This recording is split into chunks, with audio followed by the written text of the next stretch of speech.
Hello, everyone.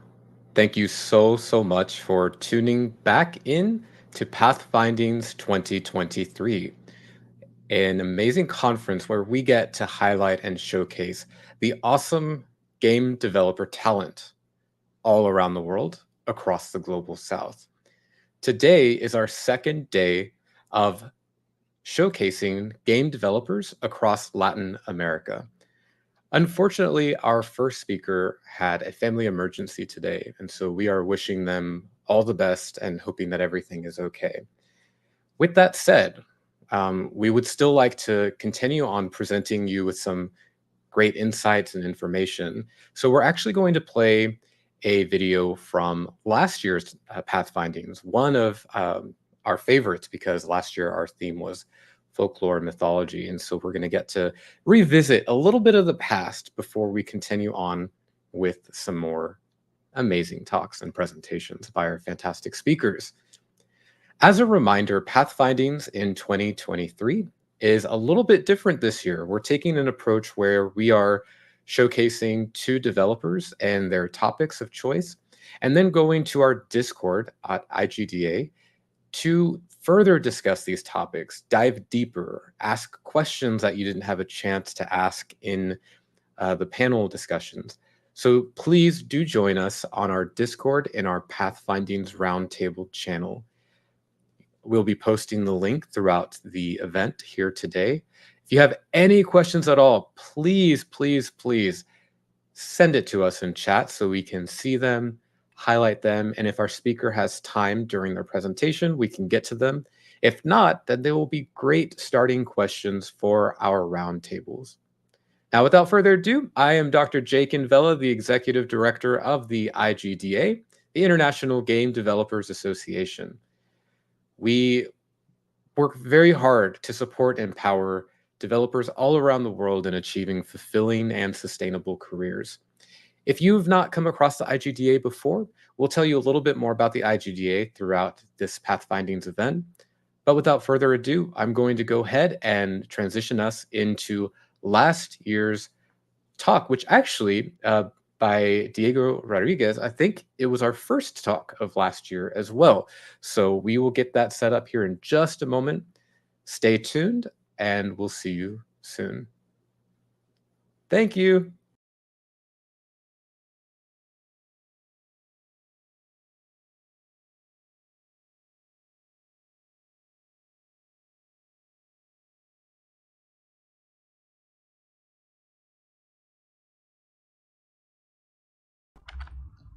Hi everybody, welcome to this talk, and thank you to the Pathfinding organizers for having me here. My name is Diego Rodriguez, and today I'm going to talk about the video game Tunche, specifically about its narrative and the mythology surrounding it. First of all, a little bit about me. I'm a game designer and writer based in Lima, Peru. I currently work at Leap Game Studios, and I'm the current IGDA chair, the head organizer of Lima Game Jam, which is a very important game jam here in Peru. And I have around 9 years of experience in the games industry. And the most important games I've worked on are Squares, Arrock, and Tunche, which of course I'm going to talk about. So very quickly, some of the things we're going to see in this talk. I'm going to talk about the Amazonian mythology and the cultural elements that served as inspiration for Tunche. Also, the different narrative elements that are present in the game. Some of the impact that the game has had locally and internationally. And of course, lots of spoilers. So yeah, I'm going to talk a lot about the story, so you're gonna learn a lot about that. So first of all, what is Tunche? Tunche, first of all, is the video game, which I'm going to show you the trailer very quickly. So Tunche is a 2D beat 'em up with roguelike elements and hand-drawn art, and it is set in the Amazon rainforest, and its story is inspired by the myths and legends as well as the culture of that region. As you can see in the video, there's 4 characters, which you can. There's 4 main characters, but also a main a guest, which is Hatkit from Hiding Time. You can play cooperatively with all these characters, up to 4 players, and it's as I said, it's a beat 'em up. So there's a lot of fighting, a lot of creatures and enemies to fight, a lot of bosses, several worlds, and all of this, like I said, is set in the Amazon rainforest. So let me just continue. But Tunche is much more than just a video game. Tunche is also a love letter to Peru, because we actually made this game with a lot of passion and a lot of love. We put not just ourselves in it, but we try to give this game like from Peru to the world. Like, we wanted to showcase what Peru has and show how proud we are of it. It was also our first big project for many of us, if not for all of us, for everyone in the team, and it's still a small project compared to other ones, but for us it was like really big, and we learned lots of stuff. It took 5 years of our lives from the concept of the game, like first prototypes and some iterations of the game that never saw the light of day, to having been launched last year, almost to the day last year. And for me personally, it was the most important story I wrote. Not just like every writer puts some of them inside the story, but also I put like a lot of effort in it. It was like the most structured story I did, the most complete story I did. So for me, it was a great achievement. But Tunche is also a myth, and I put a question mark there, because for some it's much more than a myth, but for us developers, we took it as a myth. So let's go with that. So mythology, right? We're going to talk about mythology and also the cultural elements, but right now mainly the mythology. And that brings me to, why are there myths? Why do myths exist, and why do we use myths in general? Personally, I'm not an expert on this, but I know myths are mainly used to explain different things, different phenomena, and things that people can't explain otherwise. So we use these stories, these stories to explain all this, to give meaning to things, to give meaning to traditions, to give meaning to different happenings and things that we couldn't explain otherwise. But they are also lessons, right? Myths also serve to teach something, to let people know different things. And the mythology of the Amazon, in particular, once we did some research, we found out that it's a very dark. There are very dark stories in the Amazon. The myths are very dark. Most of them involve punishments, and deaths, and madness, and people getting lost. It's very, like, the jungle itself it's a very dangerous place, or it's seen as a very dangerous place. So all these stories try to explain all these dangers and what happens to people there, and what happened also in the past, right? Because all these myths didn't just, they weren't created right now. They were created years and years ago, centuries ago even. So for us to have them right now, it's very important. So we value them a lot, and we tried to honor them as well through our game. But maybe just like a disclaimer on that, even though we actually researched all these myths, we found that there is a lot of merging. Like, we could have like one creature being talked in one part of the jungle, and myths around it and stories around it, and then we found it again, or at least by name, we found it again in another place of the Amazon. But this time it had different characteristics. The story was kind of different. The things involved in that story also were different, which is a very, very common thing. Like, it's not something just of the Amazon. But what I'm trying to say is there were varieties and variants of these myths.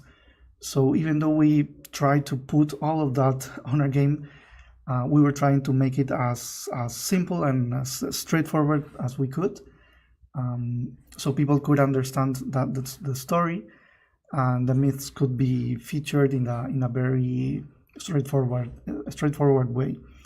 So what we actually end up doing was gathering all these myths, like finding all those commonalities, and being inspired by them, we put some of our own interpretations of them. Like, the essence is there, but also a lot of interpretation from us. And some of these commonalities weren't just from Peru, from the Peruvian jungle, from the Peruvian side of the Amazon, but also from other countries around Peru.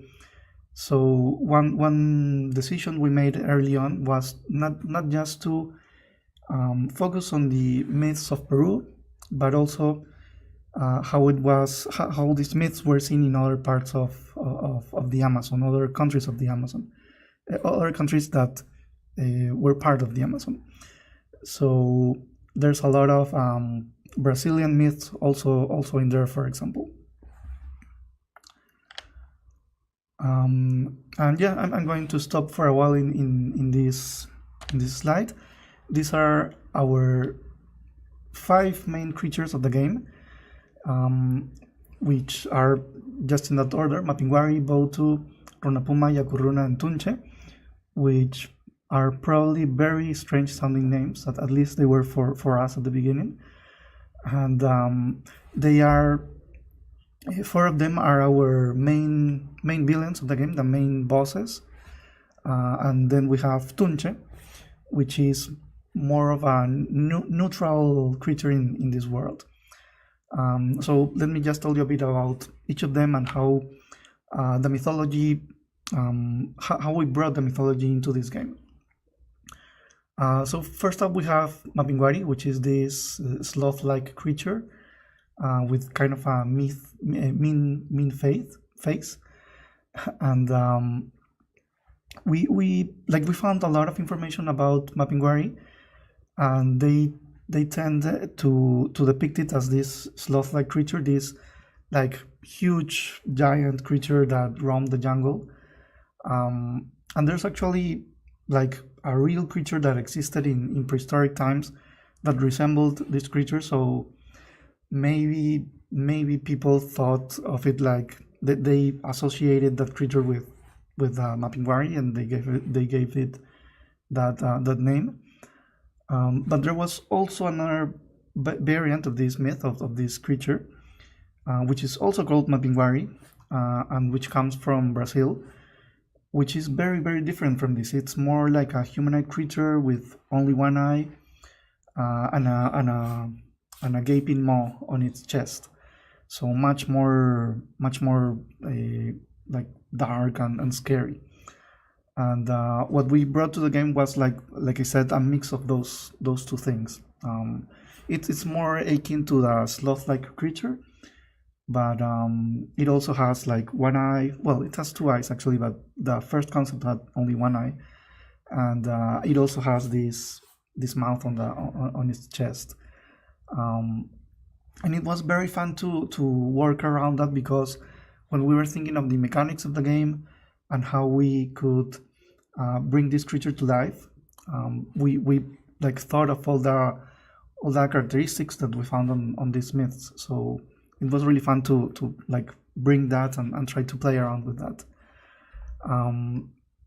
Then we have Botu, which is this dolphin,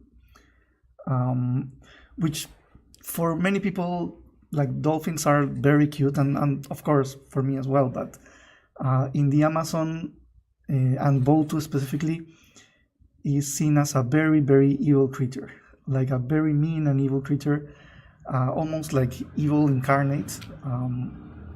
And there's a very particular story about it. Most of the stories talk about this creature transforming itself into a human, into a foreign human, that goes into villages and towns, mixes with the people, like goes to the festivities with the people, and then kidnaps women and then drowns them in the river. So, like I said, very dark stories, and like you can see, there's like a kind of a lesson there, like a very far-fetched lesson maybe, of not trusting strangers, right? Something along those lines. But the fact is, we brought Botu, also from Brazil, mainly from Brazil, and we used it in the game. We actually kept the Brazilian name, which is Botu, and we tried to incorporate all those like evil characteristics and that more of a depraved creature and that sort of things. Then in the case of Runapuma, which is this feline down on the left, the Runapuma is a very particular creature, very interesting creature. Its name is like a compound word. You have Runa on one side and Puma on the other. Runa meaning people and Puma meaning a jaguar. So the translation from Quechua would be jaguar people, something along those lines. And what's interesting about this creature is that it's not really a jaguar, but like it said, it's like a person.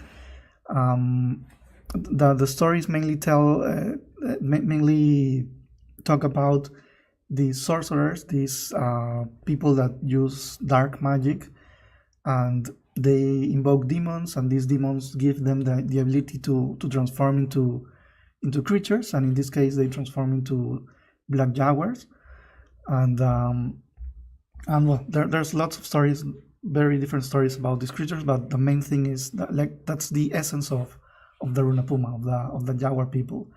And for us in the game, what we did was very like we merged both of them. We tried to combine two of those sorcerers into one and make a Runapuma that talks in first person plural and thinks itself as a god. Then we have the Yakuruna, which is this creature here, which maybe for you that have seen the movie Shape of Water, it's very reminiscent of that. And the Yakuruna, also its name is a compound word. You have Yaku, which means water, and Runa, which again means people. So the Yakuruna are the people from the water. In this case, the legends talk about these people living in cities under the rivers and the lakes, in cities that are actually carbon copies of the surface cities. And these creatures in particular, they can talk and communicate with different reptiles and sea creatures, and the usual depiction of them is riding crocodiles and having like snakes and boas around their chest, among other things. And in particular, in our game, we use the Yakuruna as the main boss, like the main antagonist of the game. And yeah, basically that we actually used almost all of those elements from the myths, except for the fact that we only talked about a single Yakuruna and not like many Yakurunas, which could actually work for a sequel if we ever use one. And finally, we have Tunche, which is the title of the game. And Tunche is also a very interesting creature because, again, there's lots of stories about it. They say it's a demon, others say it's a spirit. Some say it's the the ghosts of people that have died, and that there's not only one Tunche but many Tunches. That also, if you're walking in the jungle and you hear a very distinct whistling sound, that you know it is Tunche, and what you have to do is just remain completely quiet, because if you taunt him and you whistle back, Tunchi will appear in front of you and basically make you get lost in the jungle, or make you mad, or pretty much kill you. So again, very dark. And for us in the game, what we did was bring all these stories, like bring all these different conceptions of Tunche, and for the characters, they think that Tunche is all of this, all of this darkness, all of these evil things and danger things. But eventually, what they found out is that Tunche is actually more of a neutral creature, more of a guardian, and like sort of a judge, and which also is also part of the myths. So again, what we do was pretty much bring everything in, and then like pick what parts of the myths would work actually in the game and the story that we wanted to tell. Then I want to talk a little bit about the cultural elements. We got a lot of influence from the ethnic group, the Shipibo Conibo, which is mostly based in Madre de Dios in Ucayali. And as you can see, they have very distinctive clothings, and what mostly like what jumps most to the eyes is their art. These like patterns you can see on the center, those are textiles that they sew, and they're very colorful, and they have like these very distinctive patterns, and it's very, very characteristic from them. And if you play Tunche, you can see that we have it pretty much all over the place, and mainly on our main menus. And yeah, it's one of our main influences. We definitely used others, but this one was our most important one. Also, we used a lot of Quechuan and Aymaran words. We used them. We took several liberties, I must confess, but we also tried to keep them to the minimum. We didn't want to use so many of them that that players would find them difficult to understand or know what they meant, or even remember them. For example, Shanaitin it's a very difficult word to remember and even to pronounce. For us in the team, we've used it several times, so it's a little bit more easy. But one of the things that we brought was this place in particular, which is the boiling river in the jungle, which it literally is a river that is boiling. Its waters are boiling, and animals and creatures that enter this river, if they stay there too long, they eventually die. And this is a real river, by the way. This is not just part of the game. There is a real river, and we wanted to showcase it as well as other locations, other cities. There's even a mention of Machu Picchu, just in passing. So there's like a lot of things, a lot of tributes to Peru in our narrative. And of course, we did a lot of research. We read a lot of books. We interviewed people. We didn't have the chance to visit the jungle, but some of us had gone to the jungle in other opportunities, so we did remember a lot of stuff. And of course, we used some of the internet sources like Wikipedia, just to double check facts. And yeah, we're almost getting to the end. I don't think I'm going to be able to talk much about the narrative elements, but maybe just to leave you with this small anecdote. On the left, you can see these parrots, these macaws, which these creatures they go into the walls of the river, which are made of clay, and they actually eat this clay. They use it as for their digestive system.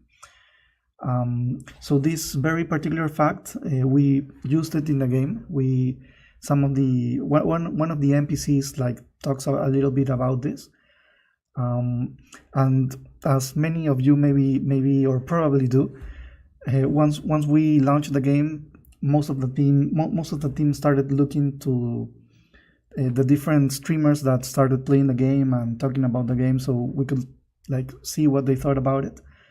And I came across one kid, maybe around 8 or 10 years of 10 years of age, and he was playing the game, and he came across this interaction with this NPC, and he learned about the parrots eating the clay. And it was interesting because he found it very like unusual, which I think it really is. And to me, it was very like a very nice moment because I hope he eventually like tries to find out if it really is true, if it's not something we invented for the game, and maybe he will go into the internet and search for it, and many others, not just him. And I find it curious because for me, I also discovered this as I was when I was a kid. I watching these documentaries that played on TV when I was also 8 years old approximately. I learned about this fact and many other facts that we also included in the game. So for me to see someone learn about it and maybe eventually look for it and learn more about Peru, about the jungle and all its wonders, it's like it really humbles you. Like it really is something to be proud of. So yeah, that's pretty much everything I wanted to talk about the mythology and the cultural elements. I have really a lot more to talk about.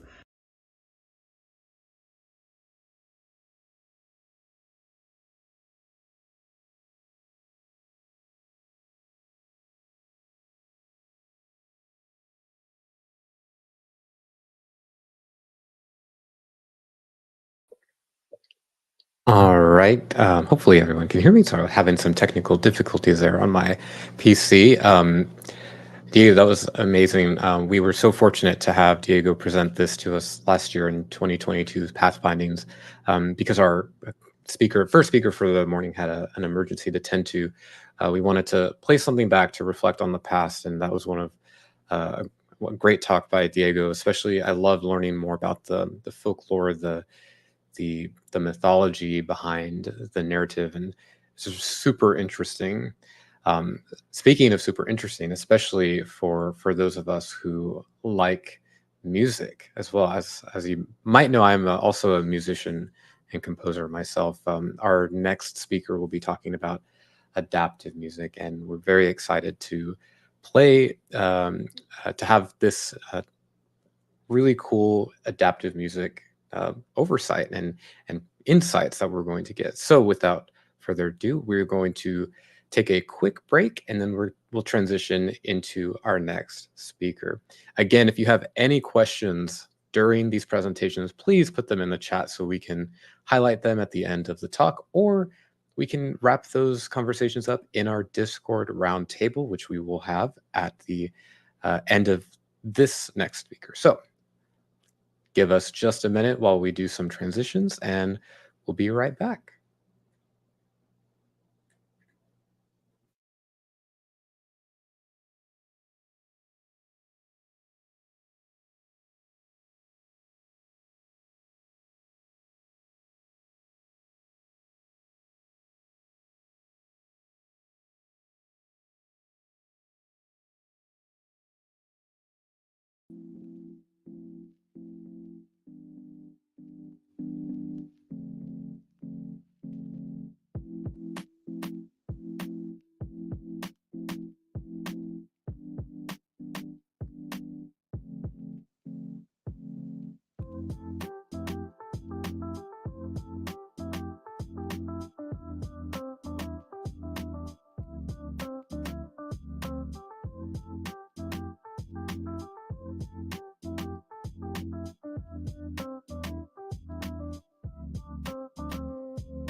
And we are back. For our next speaker, we have Anthony Remiche talking about interactive and adaptive music applications. Very excited for this one. So, Anthony, please take it away. Hi there! Today we're going to talk about creation music for games, interactive and adaptive music applications. Music in video games has evolved significantly, providing a forgettable experience for players.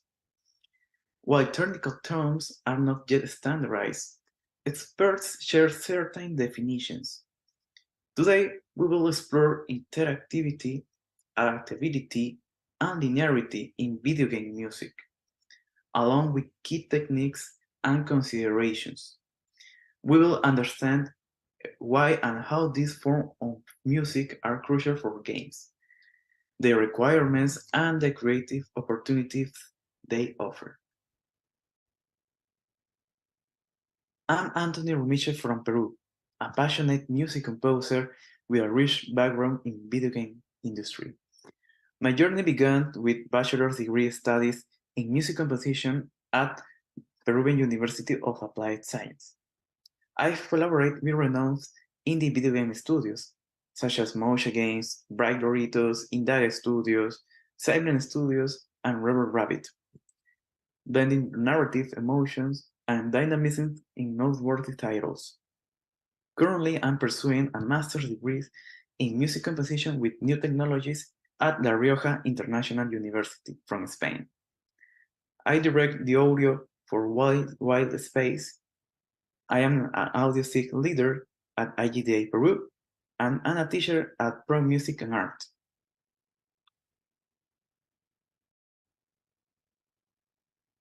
When music meets play, exploring interactive and adaptive soundtracks. The definition of interactive and adaptive music emerged in the 1980s and are also known as dynamic or immersive music.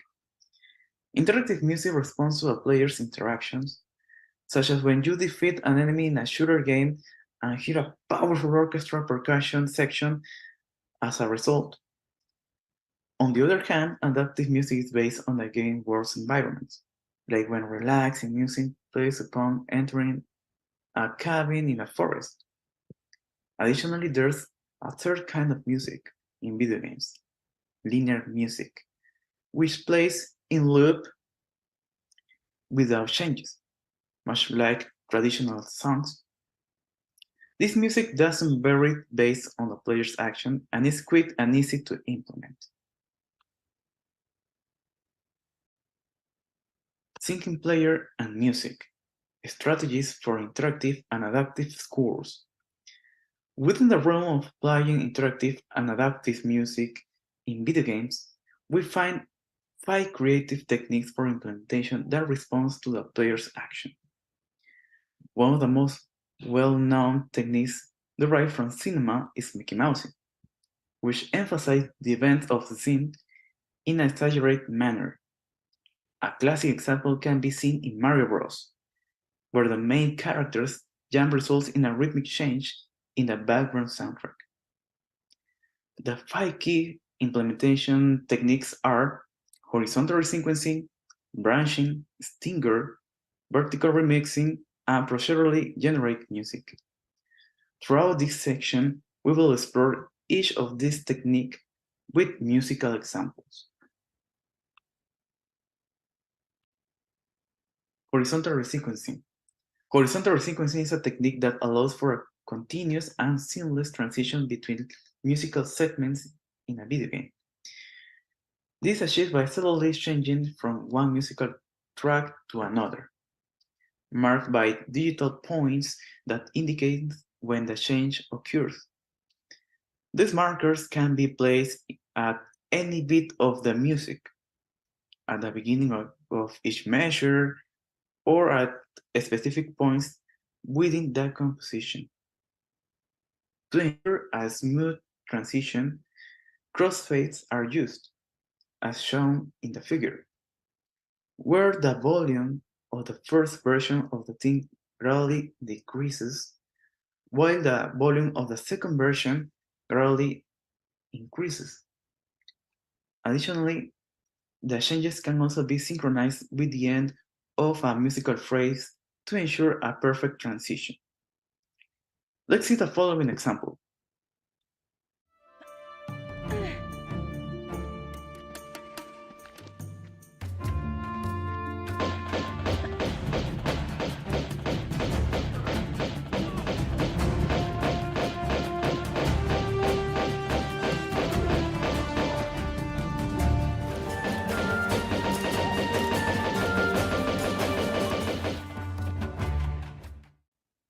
Branching.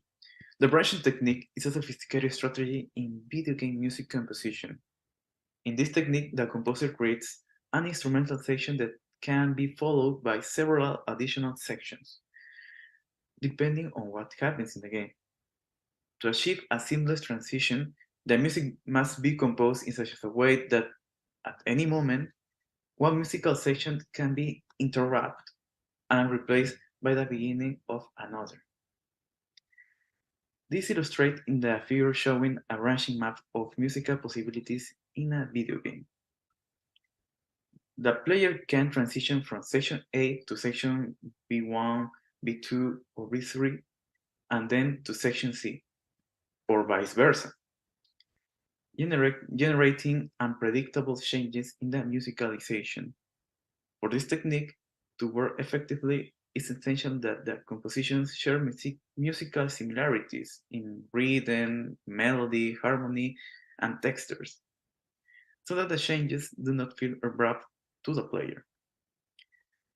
The number of sections can vary depending on the needs of the video game. Let's see the next example.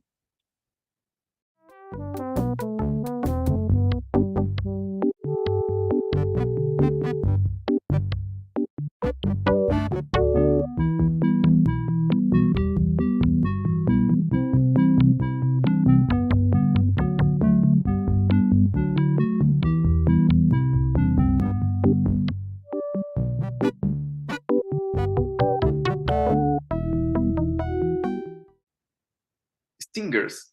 Stingers are short musical compositions designed to emphasize specific and unpredictable events in a video game. Unlike other techniques, stingers do not follow a rhythmic framework and focus on brief crescendos and accents. These compositions are used to enhance events carried out by the player, and all the sound that the user generates are incorporated as a part of a background composition. Depending on the project's context, a video game can include various kinds of stingers, such as victory stingers, death defeat stingers, transition stingers, indication stingers, and rewards stingers. Victory stingers is a short musical element that heralds the player's success in a video game. It's commonly used at the end of a battle or after overcoming significant challenges. It should be in sync with the game's music, sharing tempo and thematic elements. The composition should be quick and assertive without being exaggerated. In games where it plays globally, the stingers reflects the overall score of the game and requires careful compositions. Let's see the example.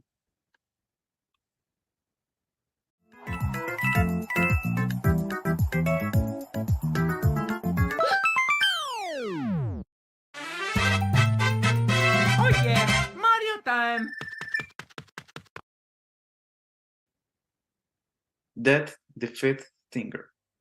It is a brief musical track that is activated when the player fails to overcome a challenge in the video game, ranging from a minor setback to the death of the player's characters and the need to restart a level or sequence.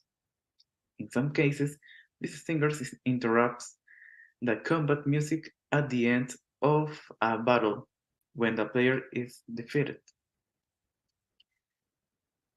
It can be approached from two distinct compositional perspectives, portraying the dark emotions associated with failure in the game's narrative or offering a third-person perspective that can empathize with or musically represent the player.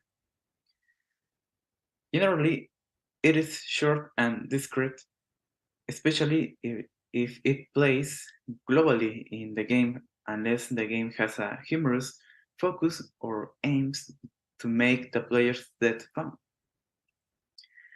Let's see the following example.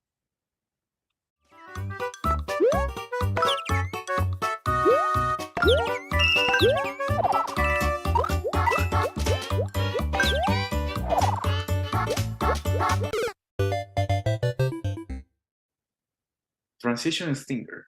It is used to signal a player that they are transitioning from one event to another in the game, such as transitioning between exploration and combat, puzzle or platforming sequences and normal exploration, or any significant change in the game's action. The composition of the transition stinger largely depends on the music that will follow, serving as an ideal introduction to the next full-length track.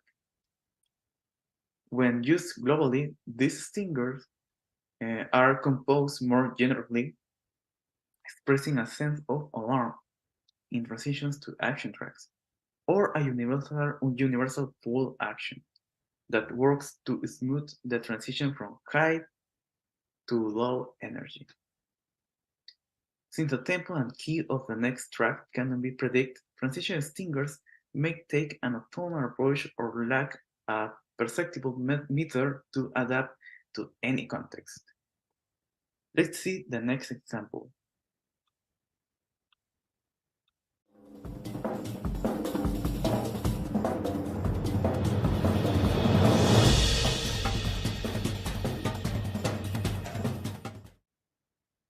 Indication stinger. These short tracks alert the player to in-game elements that require their attention, such as crucial items, puzzles, mission-critical elements, or routes to objectives. They serve an operational function to guide players in the game and can evoke feelings of mystery, discovery, or danger, depending on the situation. Development teams often review these tracks carefully, and an example of their use can be found in the game The Last of Us, where they guide the player to areas of interest or reveal important information, enriching the gaming experience. Let's see this example. Sam, check it out. It's Avery's ship. The fancy. Avery and two holding court over their captains. Looks like they're writing their code of conduct. Pirate Bill of Rights. Reward stingers. Reward stingers are musical tracks used in video games to indicate that players have acquired valuable in-game items, such as a part of a prize collection. These stingers can vary in tone, from celebratory to mysterious, depending on the game's narrative. The primary purpose of rewards stingers is to highlight significant achievements and motivate the players to explore and complete side objectives. Let's see the following example.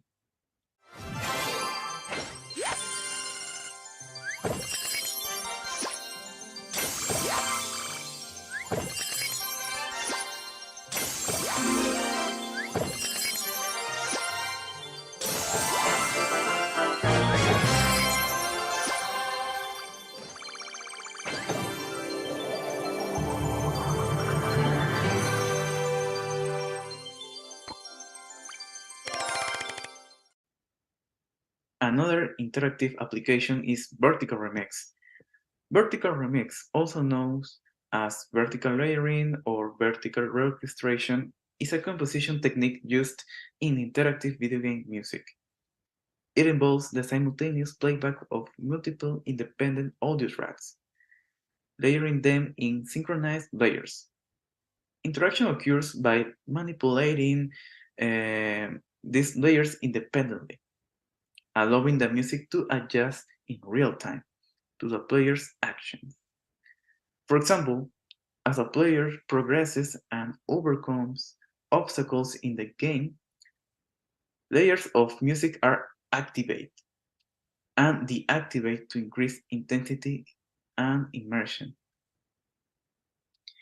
This technique requires careful composition to ensure that the transition between music and layers is smooth and natural, providing a sonically immersive gaming experience. Let me show you this example.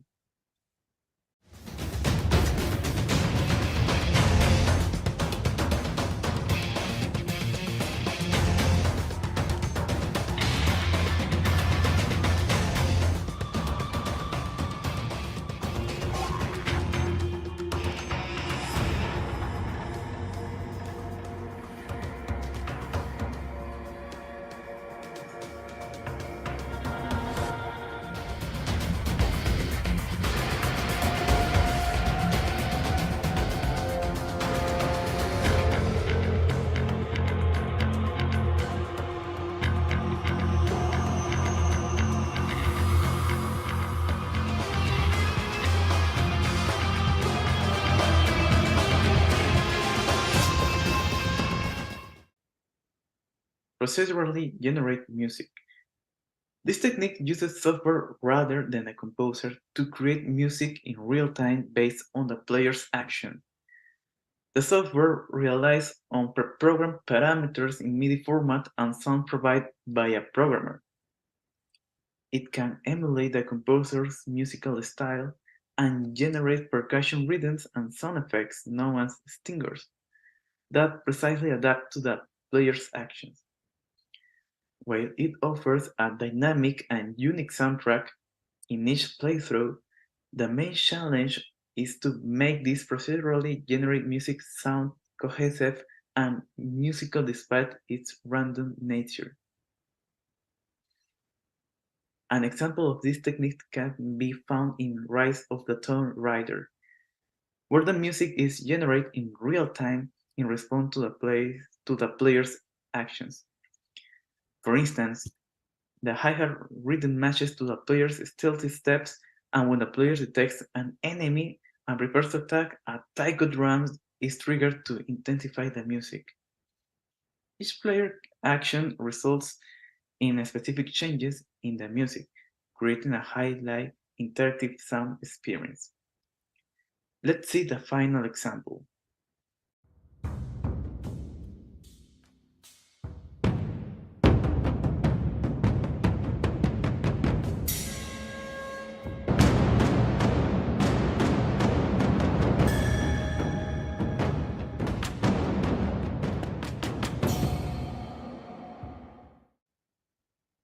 Conclusion.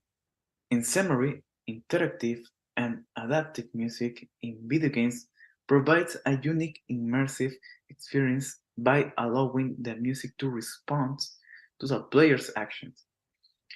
With techniques such as horizontal resequencing, branching, stingers, vertical remixing, and procedurally generated music, composers can create dynamic soundtracks that enhance gameplay and evoke specific emotions.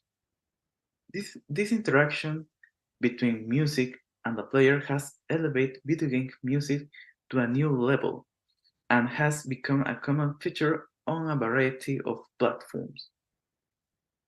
Here are the bibliographical references on this topic, and here are my contacts for any questions or just to keep in touch.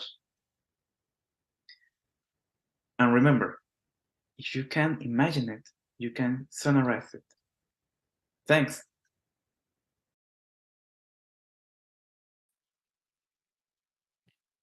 Thank you so much for the insights, and I'm very excited that we're going to have a chance to learn even more from you in the roundtables. So, for everyone who's tuning in, as a reminder, we're taking small breaks from the presentations to take the conversation to the IGDA Discord and really deep dive into some of these topics. For example, I need to learn more about the interactive and adaptive elements that we were just speaking about, because as a musician and composer, um, this is something I've been curious about myself. I've never explored that aspect of game development in greater depth. So, yeah, looking forward to asking you some questions. But if you are not yet on our Discord, we are going to pop that link in the chat so that everyone can, with the click of a button, get there without any problems.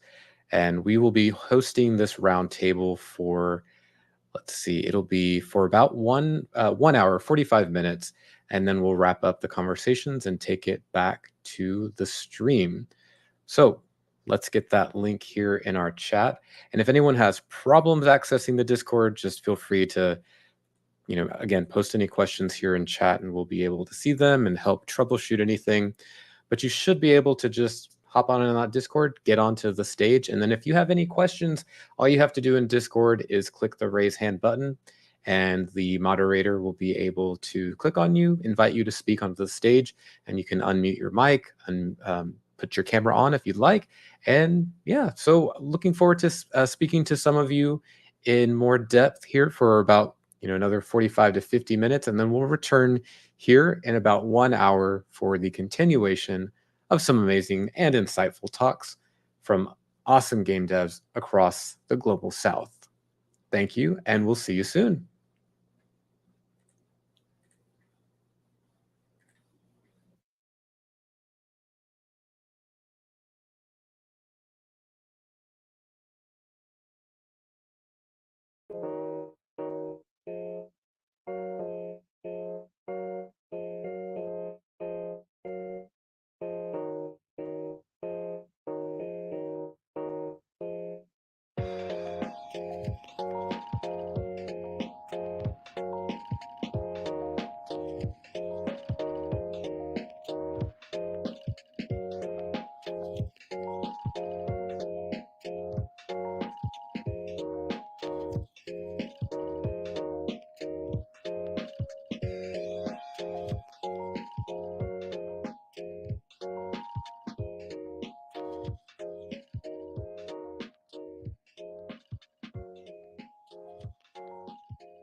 Hi, everyone. Welcome back to Pathfindings 2023.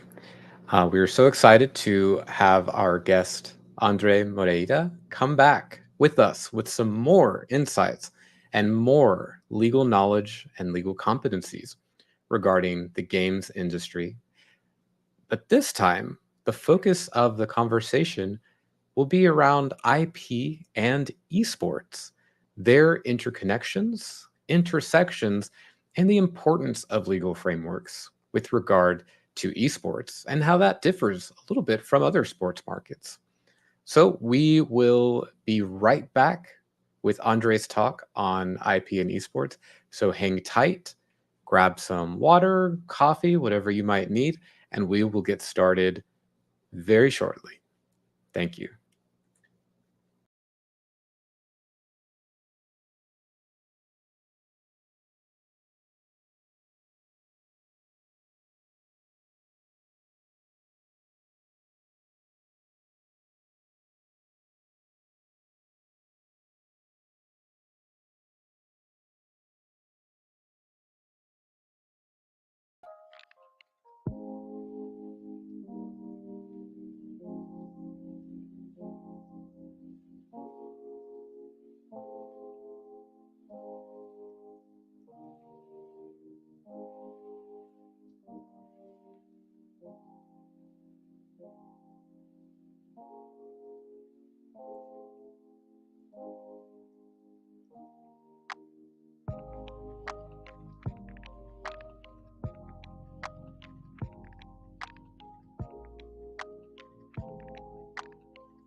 Hi guys, nice to see you all here again. I'd like to say that I'm very happy to be here today and to talk to you about a topic that has become an important part of my life, esports. As a lawyer working with games for more than a decade now, it took a while for me to notice that uh, a whole new industry was being born within the gaming market. It was around 2016, more or less, when, during a free Saturday of mine, I saw that a famous Brazilian television network was broadcasting a League of Legends tournament.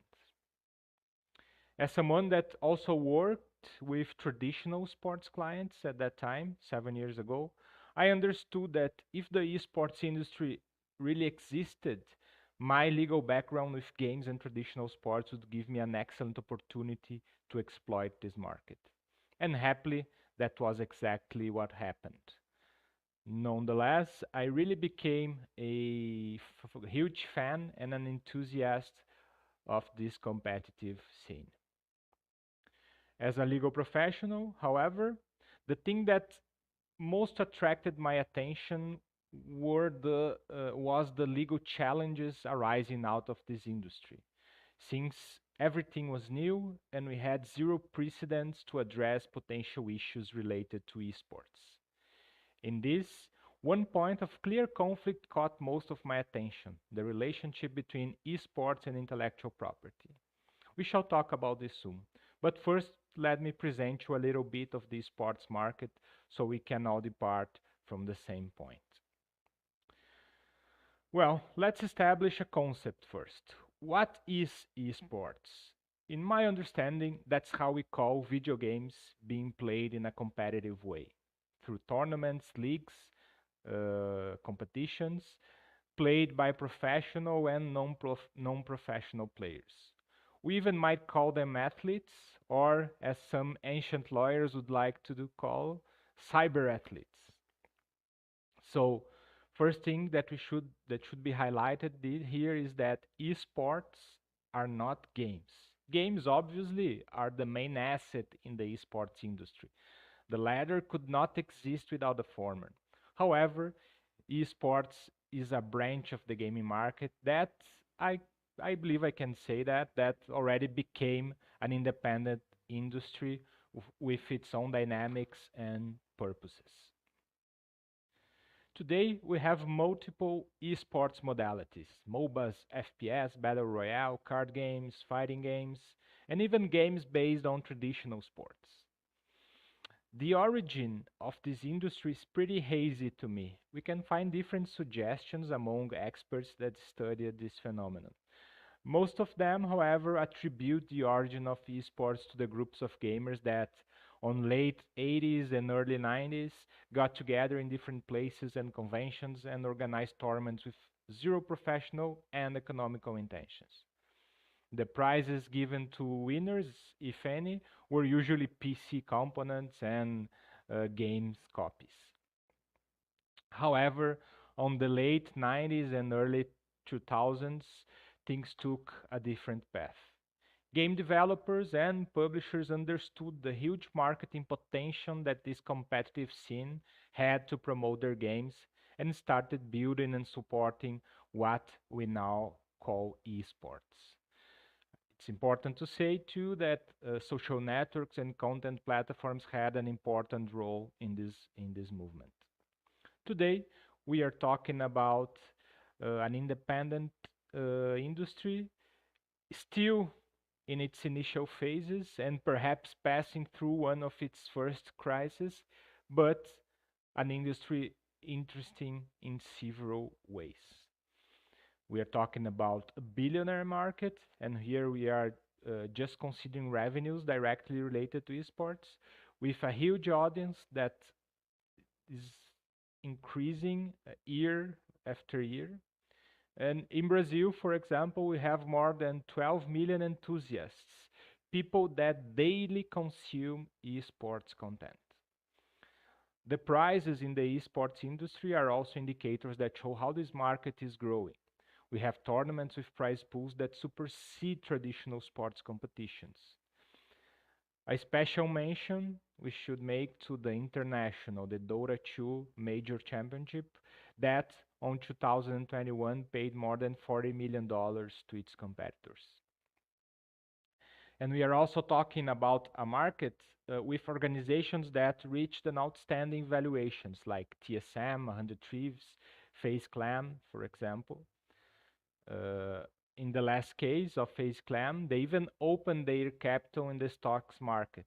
But as things are showing nowadays, perhaps that was not the best strategy. But that's part of the game. That's part of a market that already reached some level of maturity.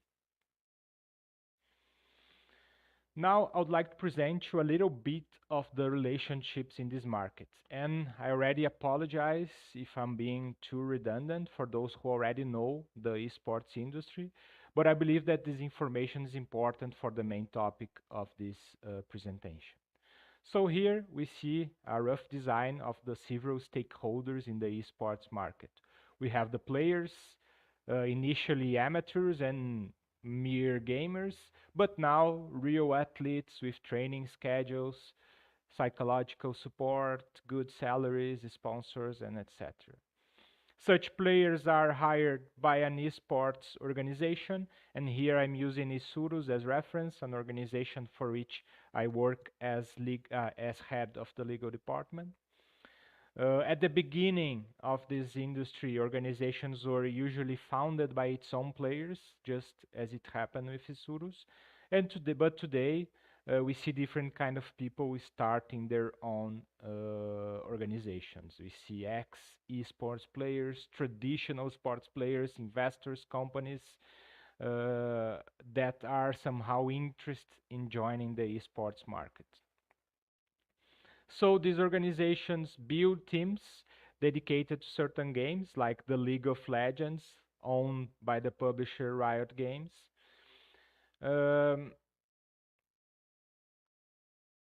And they participate on competitions like the LLA, the League of Legends Latin America Championship, and among other other tournaments you can find in this industry. And permeating all this market, we have the sponsors, uh, still the biggest responsible for the revenue of organizations and tournament organizers. Initially, the sponsors in the esports industry were only companies directly related to the gaming niche. But today, as a sign of the clear evolution, as a clear sign of the evolution of this market, we find several non-endemic brands supporting organizations and tournaments.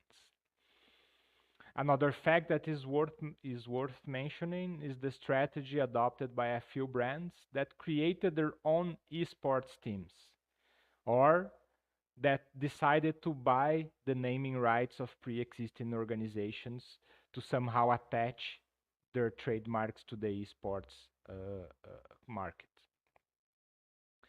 As for the tournaments, besides the publishers that have their own leagues and championships, we also find independent tournament organizers, so companies that organize their own competitions and that also provide such services for third parties. And finally, on the content side of this market, we also have the broadcasters, the content producers, traditional television channels, as well as platforms like Twitch that broadcast and produce content with esports and using their teams of casters, streamers, and analysts. And just to present you guys a little bit of the organization that I work for as head of the legal department, Isurus is an Argentinian esports organization founded by Facundo Calabro, also known as Cala, and later joined by Juan Sitterspiller. Together, they created one of the most prestigious esports organizations in Latin America. Isurus today has operations in 5 different countries with teams uh, located or playing, competing in different modalities. In the recent past, Isurus had also players in poker and chess. It's an interesting change of paradigms. So, an esports organization joining other competitive niches not necessarily linked to esports.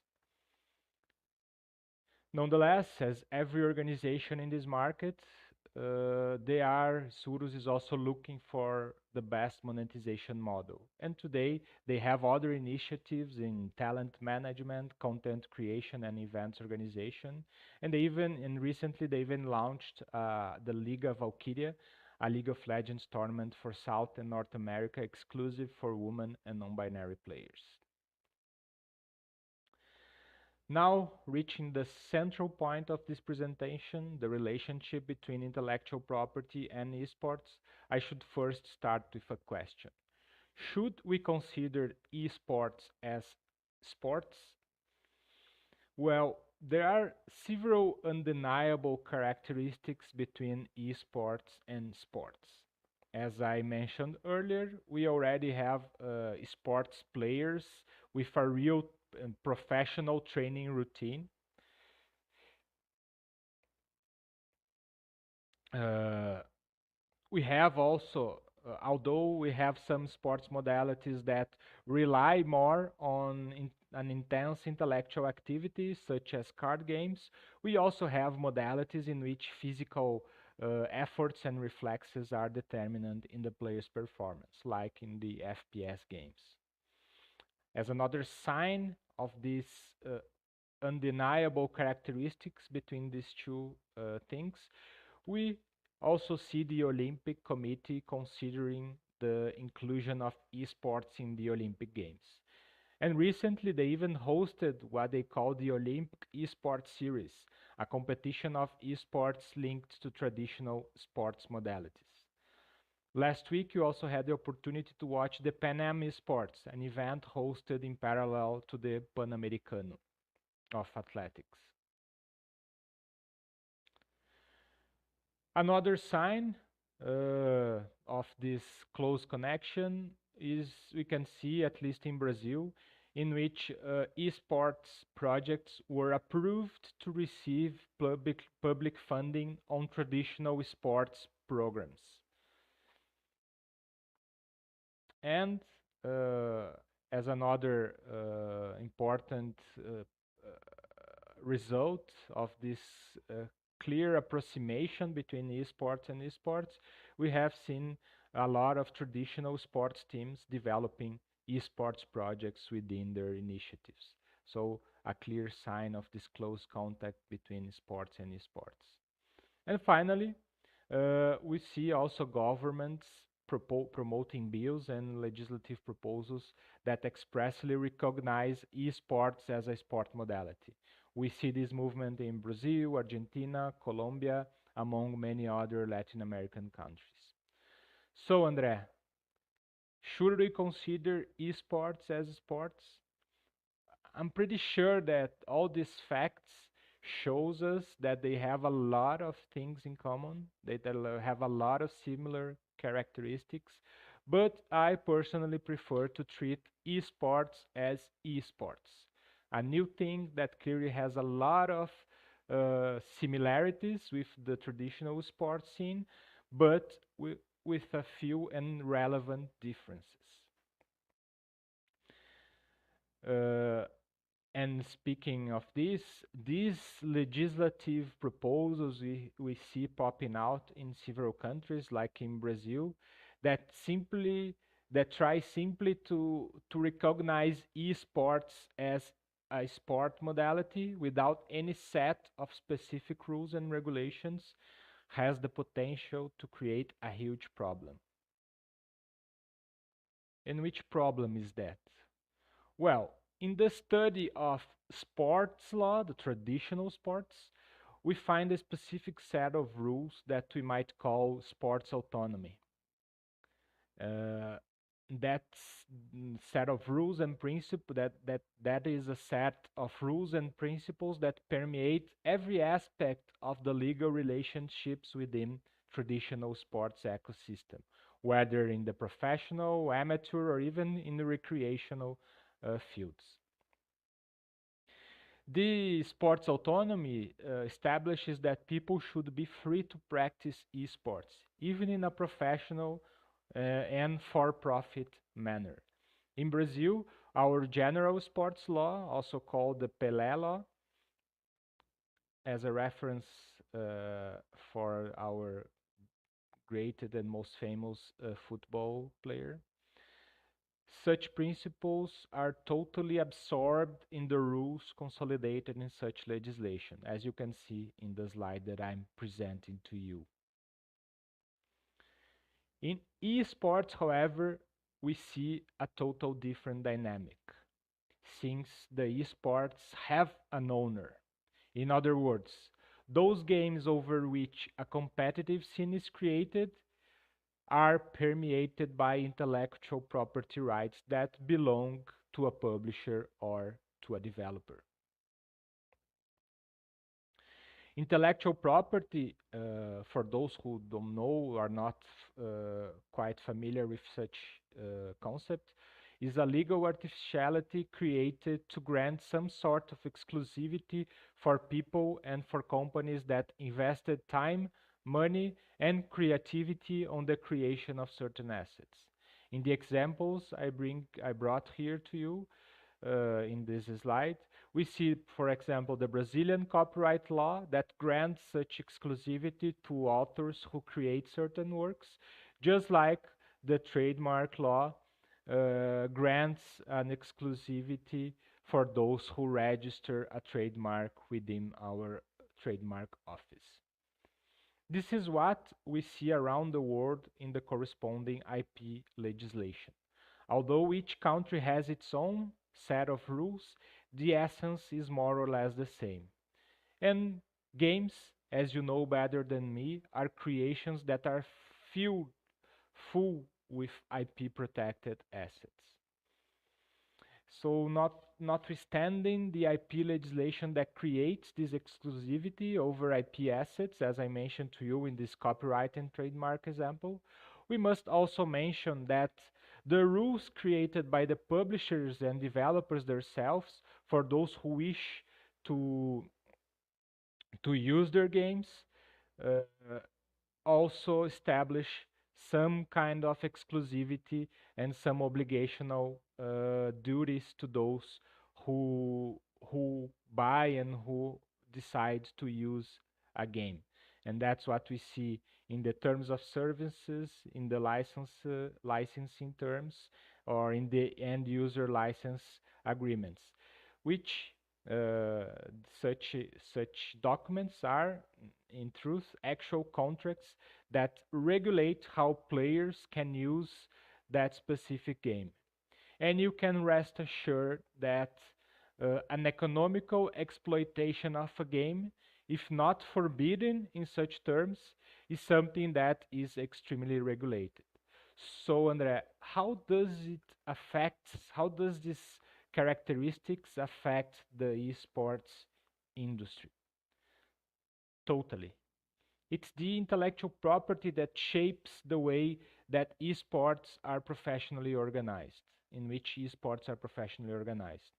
In order to create and exploit a professional sports competition, you certainly need an authorization from the owner of the IP rights related to that game.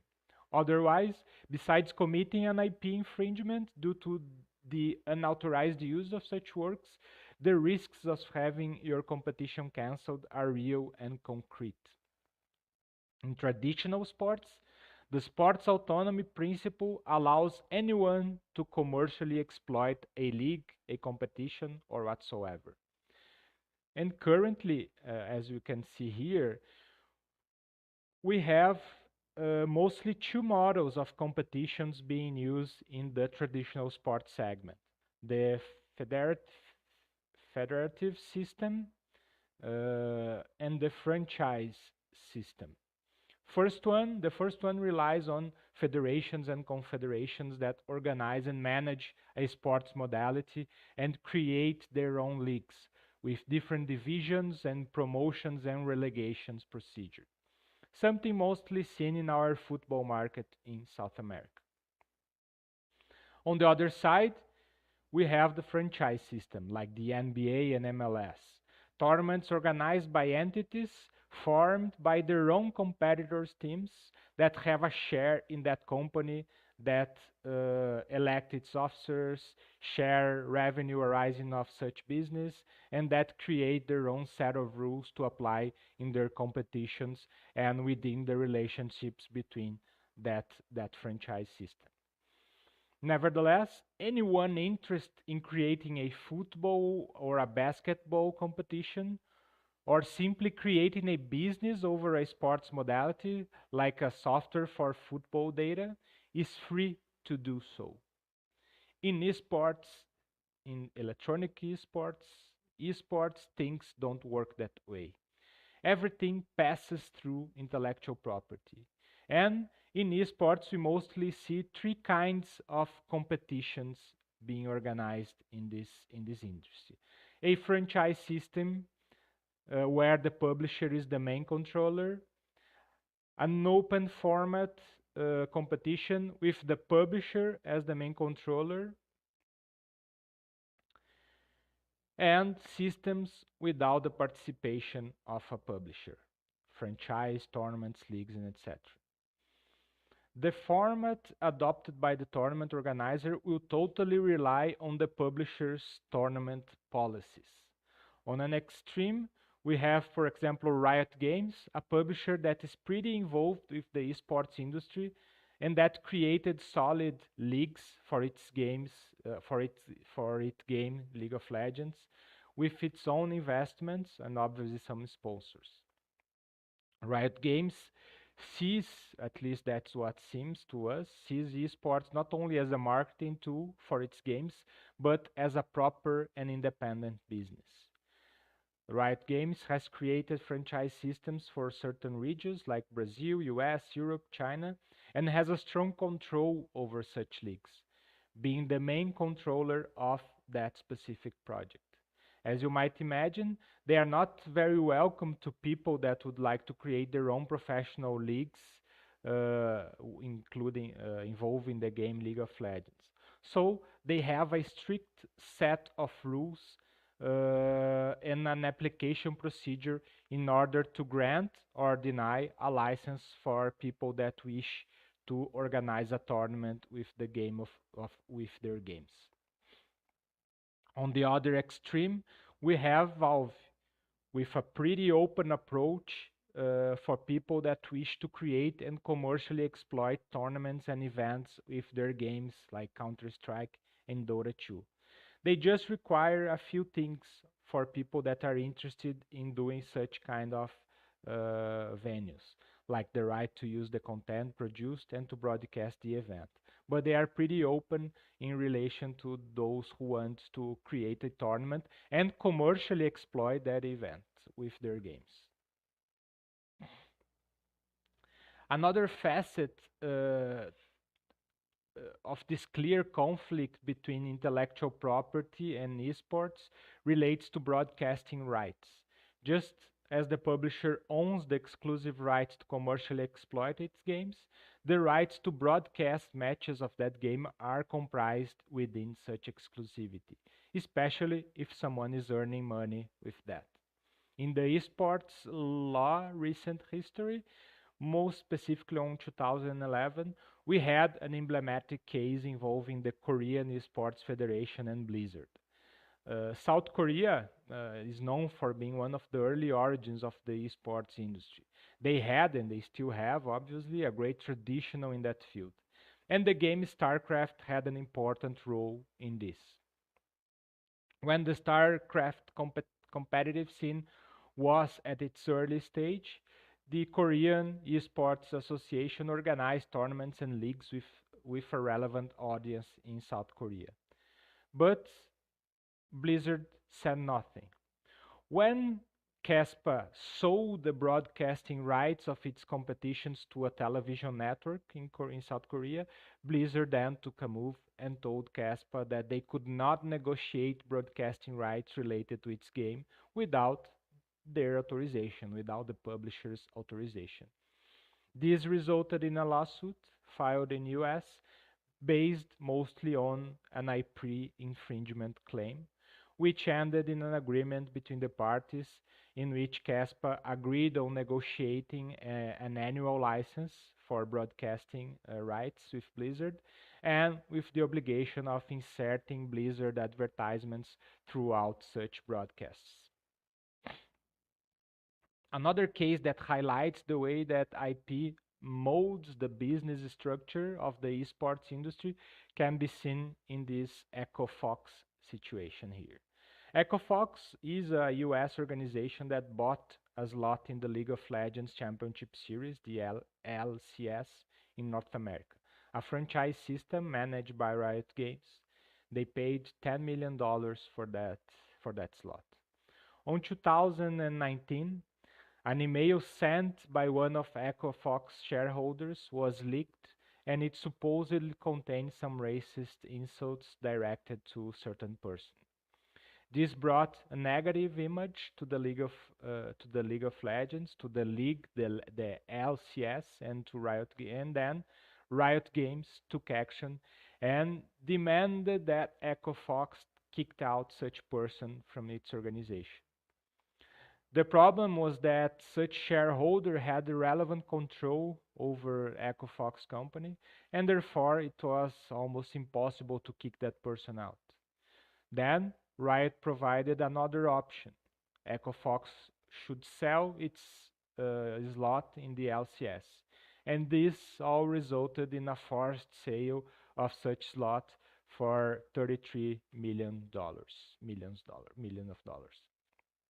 So note here the power exercised by the publisher in this regard. Although there were obviously several contractual obligations that regulated the participation of an organization in a franchise system, such agreements could only exist because of the previous existence of intellectual property rights over that specific game. Nonetheless, we still have traditional IP problems in the esports market. On 2018, an organization competing in the Brazilian League of Legends Championship was forced to change its name because it infringed upon a third-party registered trademark.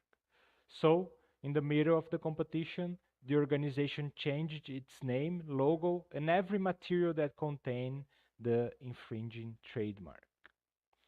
So, as you saw today, the IP rights, uh, intellectual property rights permeate and deeply influences the way that the esports industry is built and structured.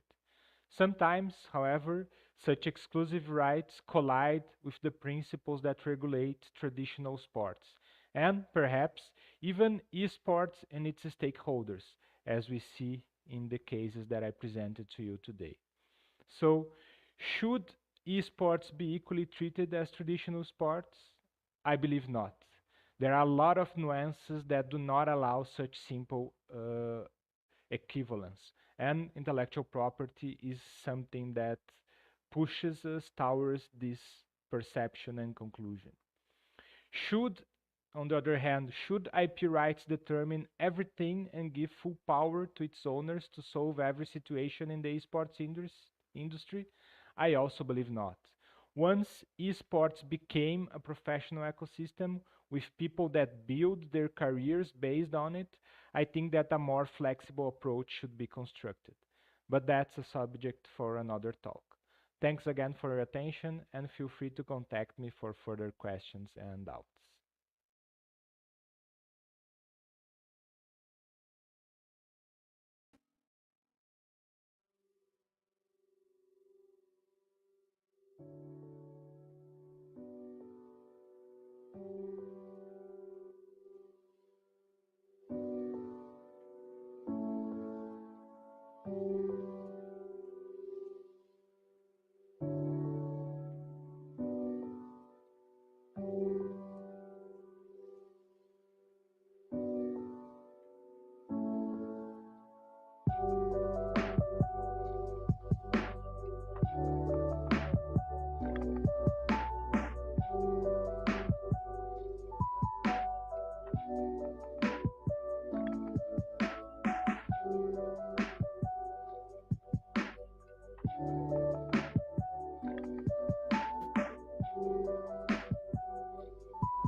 Thank you so much, Andre. That was awesome. We always love to hear your insights on IP and its relation to games and game devs, especially with the esports ecosystem. I think that's particularly interesting. So thank you so much for your insights and looking forward to picking your brain even more in our roundtable discussions. Hello, everyone. Thanks so much for tuning in, whether you're on Twitch or Facebook, LinkedIn, YouTube. We really appreciate you being here and supporting these amazing developers. Really excited for our next guest, David Zerazzi. Um, David, well, I'll leave the introductions to David, and David, feel free whenever you come on here. Let's bring you onto stage here with me. Hi, thank you so much for being here today. And yeah, if you want to just take it away, I will bounce out, and then the stage is all yours. All right, thank you so much, everyone. David, all yours. Thanks. First of all, um, thanks to everyone for giving me the space, to Dr. Jenkin, to Susan. Second, sorry, I'm a little sick, so if I talk or something like that, say sorry uh, for that. Well, I'm David Surazzi, I'm a game designer, and I work in the Mexican industry as a game designer and a producer. I own my own studio, and I want to talk about the challenges of the investment here in Mexico. This could work also for some other countries, uh, but not necessarily it will work. If I could have my presentation here, yeah, thanks. So, what's happening? Well, as I told you, this talk is about the Mexican challenges, and it could have some sort of resonance with some other countries, but Latin America it's a very big region, and we have diverse challenges. So although it works for the Mexican conditions, maybe it doesn't work totally for other countries, and maybe there are some points where we have the same problems or challenges. So first, uh, when we talk about investment, we always talk just about money, you know, and it's obvious. The money is that way that we understand investment and that we can uh, understand how much time, how much effort we are doing into developing a project in one country or in another. But it's not just money. The investment, yes, it could be money, but it also talks about how you are investing the money, where you are spending that money. For example, uh, a long time ago, a programmer told me that something that he has seen that it's a problem with their clients was that the clients thought that if they give them more money, the problems will be fixed. But that's not really why. Because, well, if you have a financial problem, yes, the money is the solution. But if you have a technological problem such as a bug, for example, the money is not a solution because the money is just the way you can find, for example, new software, new engineer. But if you don't have that solution at your hand, if the money is not the barrier that you are challenging, then it doesn't matter how much money you are investing. The things will not be solved. And something that happens a lot in Mexico is that we are out of the times and standards of the international industry. When we are talking about the Mexican developments, uh, it could work more or less in the Mexican conditions, but it doesn't mean that it works the best way it could. And I have three examples of things that the money doesn't solve. First of all, the books, as I told you. When you are debugging a project, it doesn't matter how much money you have. You have to debug the project and you have to understand the origin of those books. Other thing that doesn't solve the money is the lack of experience. Something that happens a lot in Mexico is that, yeah, the video games fans wants to make games.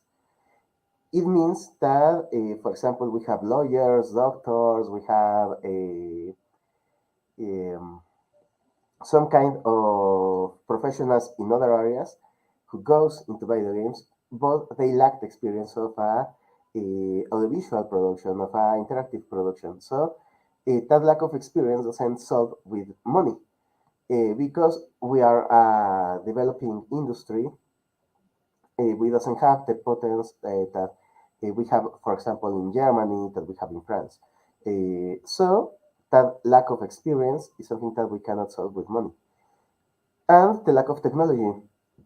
And this point is very interesting because when we are, or when I'm talking about the lack of technology, it's not just the chance to download Unity or Unreal. That's not the problem. The problem is the lack of technology. When we are talking or we are thinking the technology about well, here in Mexico we have the technological chance to make a great 2D video game. But if we want to make a big production such as a AAA production, we don't have the technology. And it's obvious, we don't have that kind of investment that has been doing for a long time in countries such as the US or in Japan.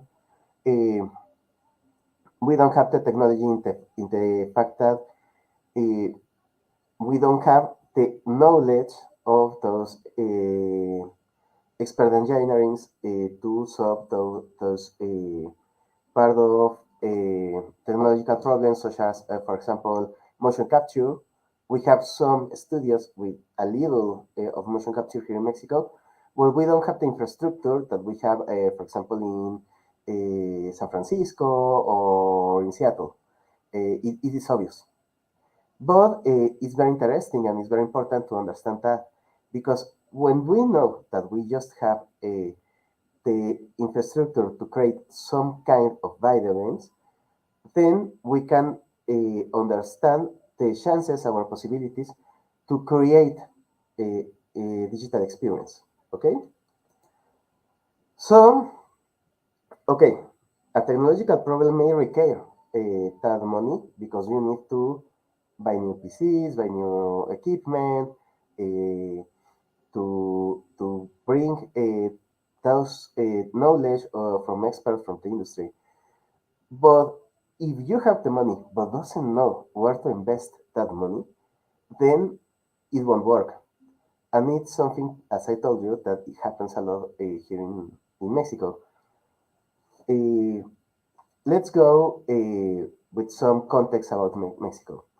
Mexico is one of the 20 most biggest economies in the world. So the problem is not the money. Money, we have money. The problem is that where do I find excellent professional here in Mexico, and more of that problems are not the part of technical. I mean, we have excellent colleges, we have excellent universities where our young ones have the knowledge to create great renders in Unreal, to use all those tools. That part, it's fine. The problem is, for example, that we doesn't have the experience of a productor here in Mexico, because we don't have so much games, and those games were created like in a very non-professional ways. So we don't have the capability to create biggest games or productions that are more complex. Okay, this is very very important because the first part, in order to grow up our region, to grow up our country, is to understand where is our fails, and then try to solve that problems. And we have three big areas of lack of experience. The first is the team management.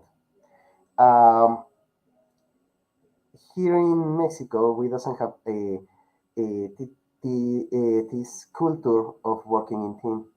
Uh, in fact, we have a lot of studies, social studies from the last year, where the Mexicans prefer to work alone, although we are very solidarity with the people.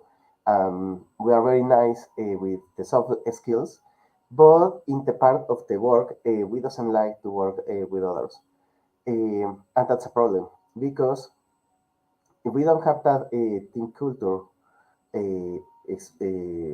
working in our industry, then it's very very difficult to create great games. The other part that we like is the game design. Um, Here in Mexico, we doesn't have we have just one career focused on game design, and in that career we have just two lessons of game design. Um, and we have the game design in our video games career, such as, for example, art for video games or programming for video games bachelors. Those bachelors doesn't have enough game design classes. And when you are looking for professional game designers here in Mexico, uh, we have a very, very, very small pool of teachers and a very, very small pool of game designers. I have to have a side note here. It's not because we doesn't have a lot of game designers. It's because a lot of game designers doesn't work here in Mexico. Are Mexicans that work now in Europe or in Canada or in US. So yes, we have game designers, but not enough in our local industry to work and to create new games.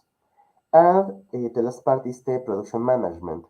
Um, the production management has a very similar problem.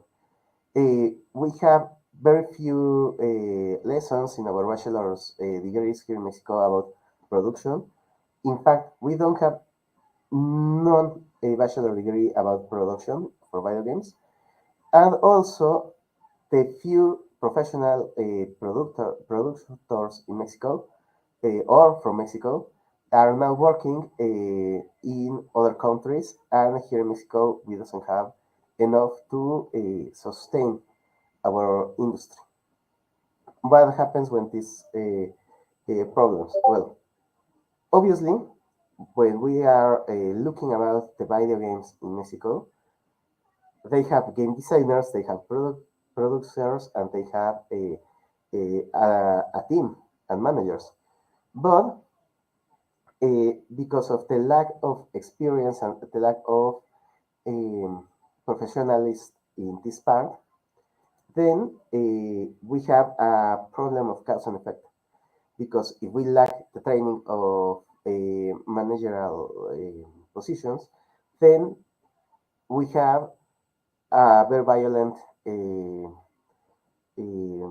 environment for the job, and then we have a lot of resignations in the middle of the production. Those resignations cause a production delay, and then the cost increases. So what's happening? When you invest, for example, $1 million here in Mexico, because of these problems of training, of the lack of training in those areas, then a production has less efficiency, and we're less productive than in other countries in comparison.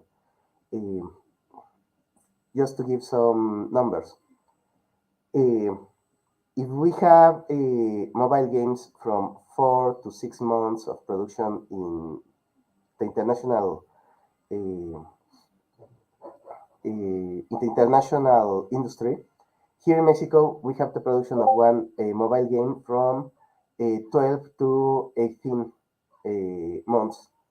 If we have the production of an indie game from 1 year to 18 months, more or less, in the international industry, here in Mexico, we have productions of indie games from 4 to 5 years. Um, it is obvious creating an indie game that has took 5 years is the same as create a AAA game in cost, in times. So that's a problem because we have the money, we invest the money, but our production is less productive. Our productions are much more complicated, and the quality of the games are not so inferior, but yeah, to the if we compare the amount of money and time that we invest in every video game, uh, is not the quality that we want for the final products. So what's happening? Well, uh, on this scenario, what we are looking for is to make, yeah, investments, but not just in money, but in training. Why? Uh, because investing the Mexican industry is a great chance to have a lot of talent. Yes, it's a great chance to refresh the experience of uh, digital entertainment. Sure, but we also need to know how to invest. For example, um, one of the things that we need in these inversions is sorry, is with managers with experience. Maybe you can give less money, but if you or cash, but if you give us some experienced managers for the teams here in Mexico, it will work better. Why? Because we know how to make the draws, how to make the digital sculptures, we know how to rig, we know how to use Unreal, but we need that manager that help us to organize this production. And we don't have enough talent here in Mexico right now. So it's better to make this investment with these middle range, these managers from other countries that have experience and that the local community could learn from them and begin to create our local strategies to improve our productions. Other thing that it's very, very important and necessary in the investment here in Mexico, it's to give training for those projects. Because in an industry that is very young, that we doesn't have enough experience, almost every time you have a rookie team uh, with the challenge of be the same competitive as teams with as the teams in other industries that have much more experience, that has much much more or better conditions for the job, not because we lack the money, but because we lack the experience and that construction around the time. If you are talking, for example, about the Mexican industry of video games, we have 12 years of the professional industry here in Mexico.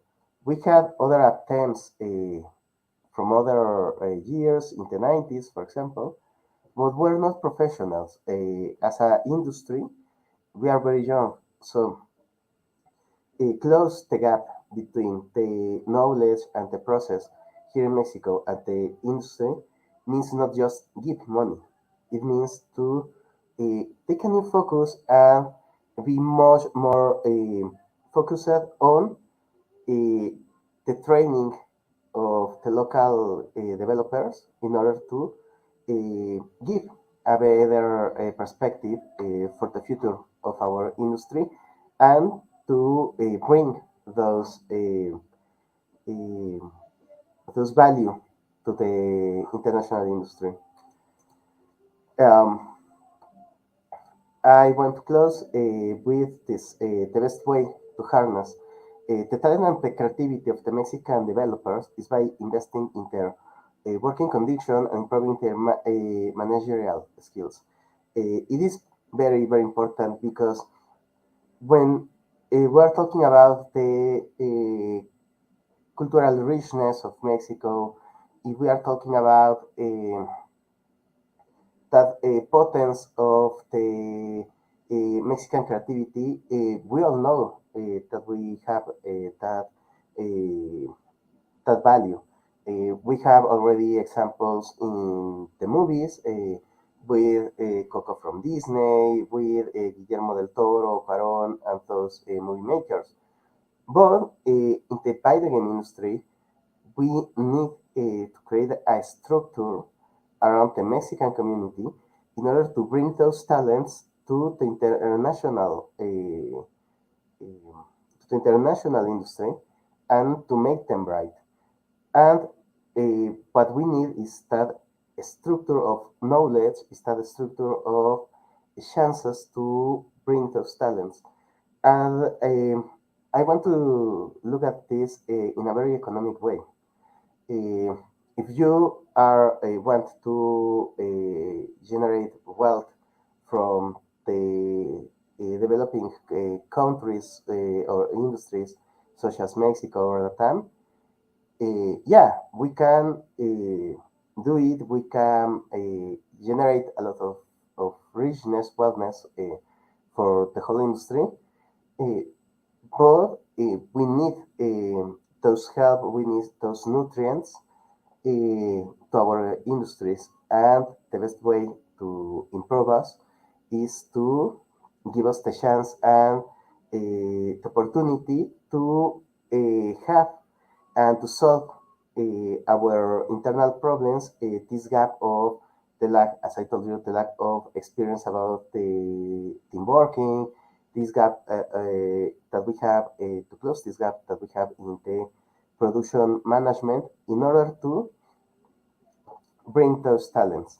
Um, Finally, if you want to talk about Mexico industry or something about game development, you can contact me here, David Surazzi or for a layout in any social network, and I'm there to talk about video games, and it will be everything. I don't know if we have questions or something that want to talk about.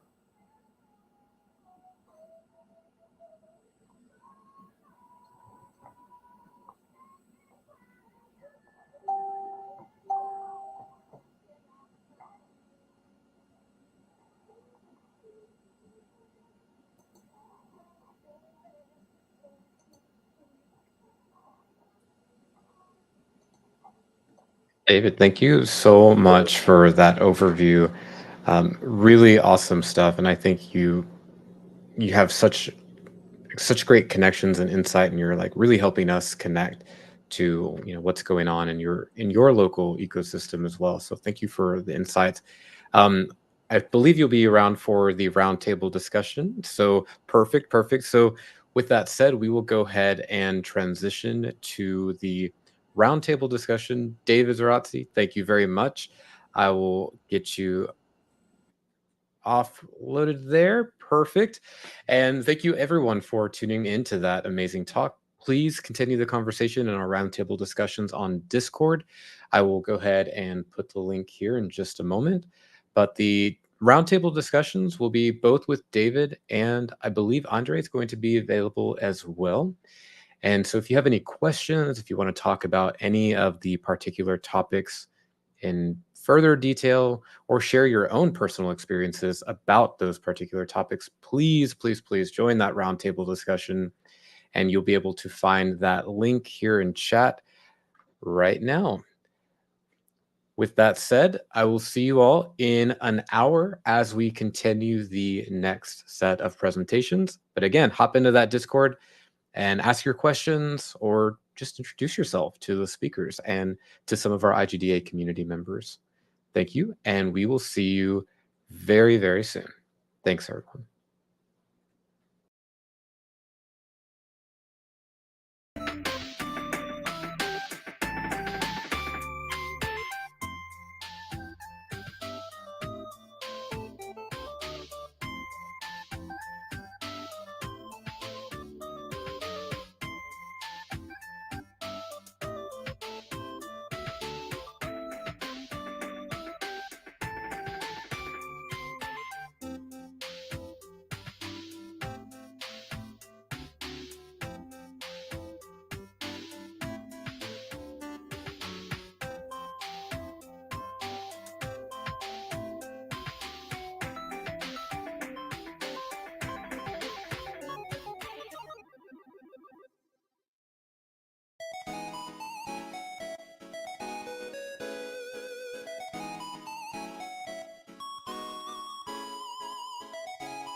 Hello, everyone. Welcome back to the last round of our amazing speakers. This is Pathfindings 2023, a virtual conference highlighting and showcasing the fantastic, the inspirational, and the amazing talent from game developers all around the world. And today, we focused our talks on the Latin America region, or LATAM, and I am so excited to share with you our next speaker, who will be talking a little bit about pitching your game. Let's get Margarita onto the stage with us. Okay. Hey everyone. Margarita, I'm really looking forward to your talk. So I'm going to go ahead and pass the mic over to you.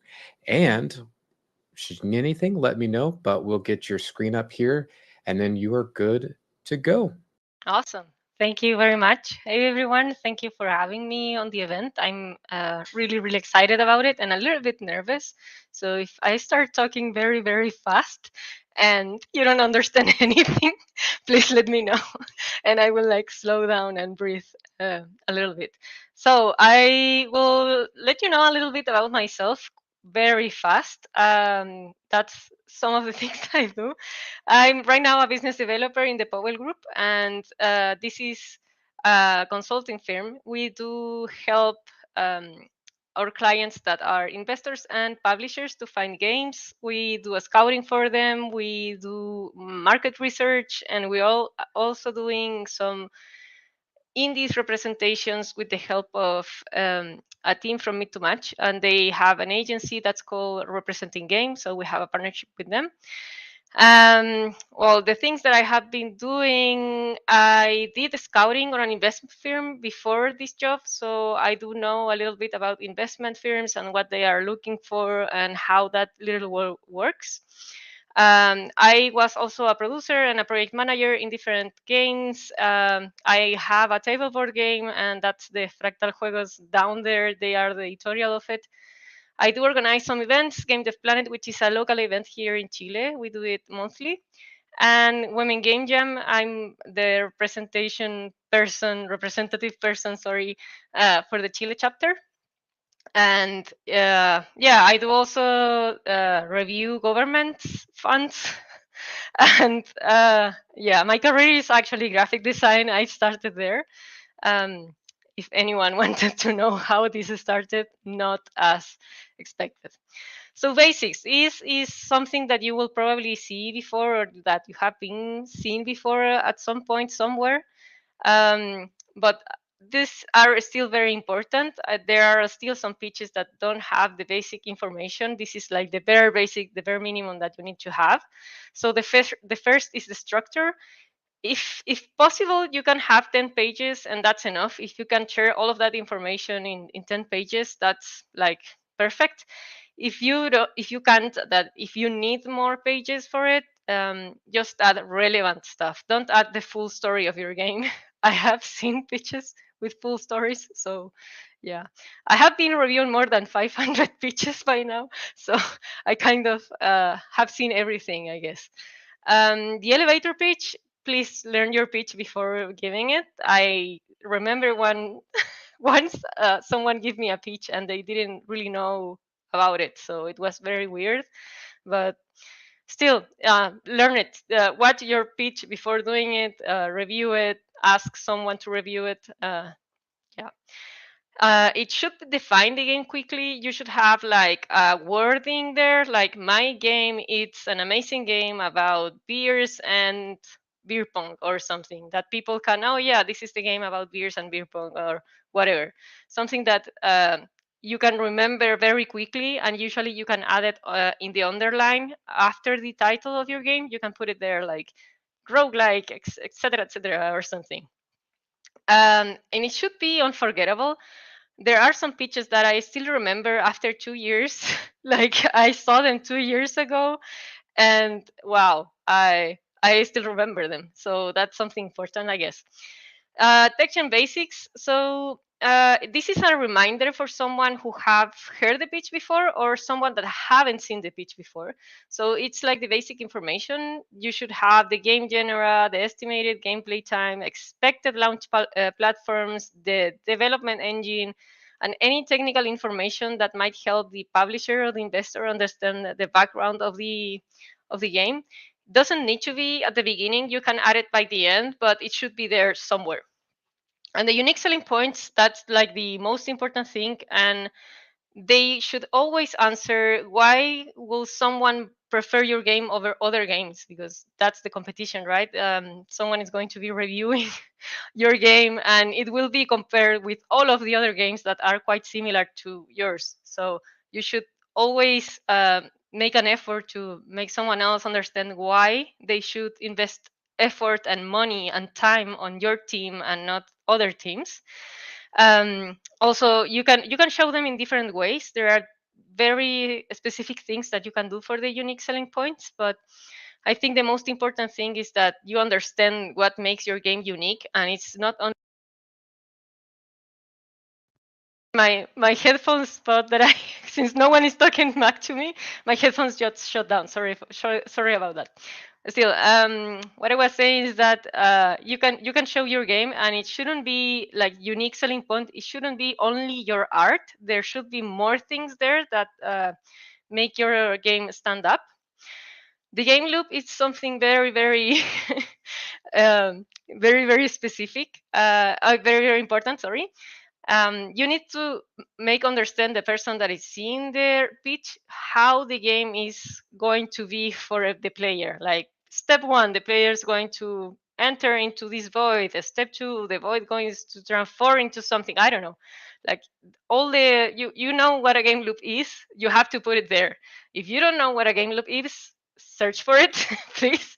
It's like a very round thing where you can understand what's going on in each part of the game and what is the process or the ongoing of the game each time that you play it. Even if you have like a narrative game, then it should have a game loop that it's understandable. And also the art is always the first approach to the game for everyone, publishers, investors, anyone who doesn't know you, the game, or your company. The art is the first thing that they see everywhere, like in Meet to Match or any platform. Wherever you are sending the pitch, the art needs to be compelling. It needs to be interesting, and it doesn't mean that it has to be perfect, but it should show some of the artistic goals for the game. Like demonstrate that the team can actually build this game and with those art. So if you don't have an art team member ready or an art outsourcing company that can help you with the game before doing the pitch, please consider to find one or find a friend or do something that can like help you with that part um, of the game. I'm not sure if I should answer questions like right now or after the conference, after the talk. Well, I will just keep going. But for sure, any questions, please send them away. I will be happy to answer. Awesome. References and audiences. So you have to explain the game, and my game is a mix of a roguelike with a deck builder with Pokemon. Or my game is base building and hack and slash and fighting. Or there are some games that are a mix of genres. There are some other games that is my game is base building with this twist, or my game is this kind of game with these add-ons, or that makes the person that is learning about your game understanding faster and like approach different to the game that you're building, mostly because it's hard to imagine a game that you haven't seen before. So if the mechanics are very difficult or very complex, it might be harder to explain. So it's better if you add something that the person that is hearing you already knows. And you should also explain who is the game for. Besides age and gender, you should what kind of games the audience plays, what kind of games they consume every day, or they are more like to buy or more like to, I don't know, enjoy. And what are those motivators? The motivators are some things that it's not only what makes the game fun, but also why do you want to buy the game, and it doesn't really have a full explanation here, but it will be like the idea of why will you play these kind of games and not others, I guess. Benchmark. Not every publisher needs market research, but they will do it anyway. So it's better if you do it first, so you can understand at least where are you in the competition, because everyone is going to compare your game with others and with the ones that are out there, with the ones that have millions of players already, or the ones that don't really do well. You will have to understand all of the overview of that before pitching, because if you don't know it, they won't be very confident about your game, because you are not understanding like all of the market that you are approaching. If you're adding comparables, add good and not so good cases. Don't add only bad cases, because that will make like the presentation feel like it won't like survive, or it won't really have a return of investment. Yeah, my headphones already turned off again, sorry. So team and marketing, you should show the experience from each member and the full team together. All the portfolio showcasing what have you done before, what have you accomplished, nominations, awards, press coverage, anything that can bring your team up, especially if you are a new team. You should be able to show that you are a trust, someone that you can trust in. Someone that if I don't know, value outsourcing, then you are going to make it, and you're going to make it good as you say that you can make it. So this is more for like the credibility of the team, and students usually don't have many awards or many things to show, but you can say that you have been working together for all of your university courses, or that you have done all of these games, or something that makes you a little bit more on a standard base, or something that you think that it's not going to crumble at the beginning. If you have any wish lists, that's also worth to mention, only if the wish lists are high. If the wish list is like, I have 3 friends that won my game, maybe don't mention it, because it's maybe too low. Current state and roadmap, that's also a basic. You have to say where are you in development, what are the future goals of the game. You need to know what you want for the game. You need to know if you want to make DLCs, or you want to do live ops or something different than that, and what is the future view for you and your team, because that gives also the idea that you understand where are you going, and that you're not expecting like to make a game and let's see what's happened later, because that's also, it's not really doesn't give much confidence, I guess. The needs, close what you need. This is something personal that I like to see the needs by the end of it, not really at the beginning or in the middle. Some teams put it in the middle, and that's okay. They put it again in the back. But I do prefer to understand all the game, and all the needs of the game can come later, because I think that's easier to sell. If you sell like all of like, I have this amazing game with this all of these features that can, like, I don't know, make everyone say wow, and then you have like the I need $1 million for to do this, then okay, yeah, makes sense. Like, it's, you need that amount to make the game, and it's okay, it's fine, I understand that. And basic but important, you always have to include your email, your links, your web page, your name, a way to reach out, or something that says that, okay, I can see, if I see this pitch somewhere else and not when you are pitching to me, because sometimes I receive pitches, or friends receive pitches from a friend. It's like, oh, let's check out this game. Maybe it's working, or maybe it's interesting. Anyone like wouldn't send something breaking NDAs, so no worries about that. No one is going to share your game if you didn't allow them to. But it can happen that someone asks you, hey, can I share the deck with this team or with this person? And then you will need to put the information there, because if they want to contact you at some point and then they see your information, they will not have any way to reach out. So the main differences, Publisher, they might be interested in investing or providing funding for the game, but there's also the possibility that they don't want or can't do so. So publishers are not always putting money in your games, and that's important to know, because sometimes what they can bring to the game is not funding for the development. And so there are some publishers that are only working for finishing funds. So if you have a game that you have been developing for 2 years or 6 months or whatever, and you're close to finish, there are some publishers that are only looking for games that, I don't know, they need like 6 months or less to be released, or maybe 6 months and some little time, or that have been in early access for a while. So think of that before asking for any funds. They can offer services such as marketing, localization, Q&A, and porting, but none of this is mandatory. Every publisher manages those things different.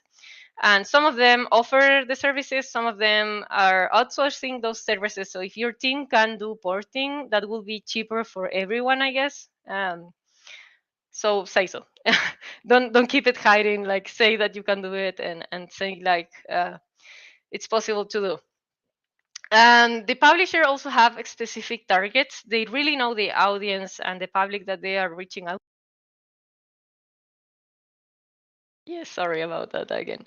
And usually they understand so much the audience that they really know what games and game genres they are into, the ones that they work for them. They usually have in their portfolio similar games, or games that you saw them, and you can see the games and you can say, oh, this is a data blah publisher game. Or there are some very specific, like if you see a Devolver game or an Apurna game, you know it's from them. Like you can intuitively say this game may be from them. Like it's easy because the portfolio makes like a connection, or makes like it.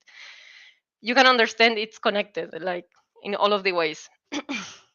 So the investors are usually focused more on earnings and growth, and they are very open to funding projects, but they are also very interested in buying your company, or buying the studio, or like having some kind of ownership under your studio. So be mindful that maybe that conversation is going not to be for that game, maybe it's for the next game, or maybe it's only for the studio and the other projects that they do, because everyone should know, everyone does different games and also different services to survive, at least in Latin America.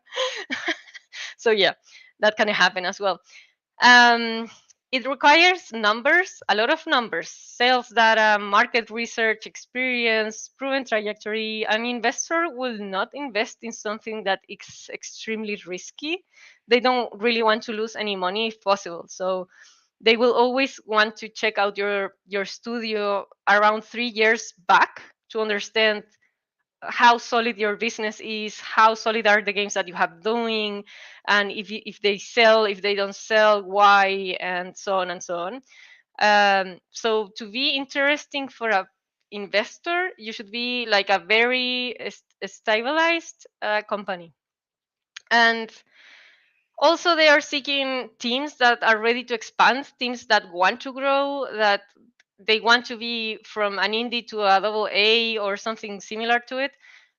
Because those are the teams that probably will bring more money. If you can invest in the team and make it grow, and then it should come with more money back. That's the theory apparently.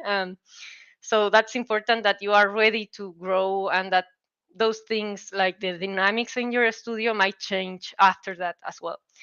um, Also they are open to invest in teams that are open to put themselves in different pipelines. For example, if a big company acquires an studio, they might be able to work in the game that they are working, but also they will probably take some part of the studio to bring them to another game or to another studio for any reasons, because that's easier than hiring an outsourcing team. Sorry, if you already have that contact, or if you already have ownership of that studio. Okay, so the differences in publishers and investors. So in terms of games, sorry about the, the question mark there. I got really distracted by it. But well, publisher will be always more focused on game mechanics, art and story, team, the experience of the team, the experience of everything that you have made before, marketing or network, the usual pitch that you give to a investor. Sorry, it's the usual one that you have seen most of the time. And they will also want to have a revenue share if they can have it in your game. So they will ask you for a percentage of the game when it's launched, so they can recoup the investment.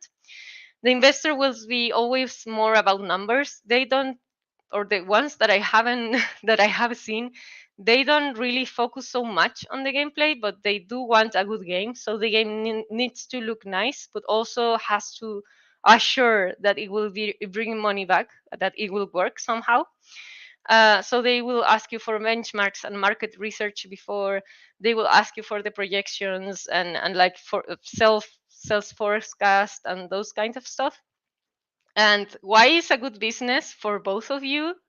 If you're going to give your studio or some part of your studio ownership, you will need to be able to say why it's a good idea and why is for them a good idea to acquire you, what kind of things they can offer to you, because that's also like a both ways thing, not only money but maybe knowledge about something. Maybe they are expert in like this kind of genre or something similar. Yeah, okay.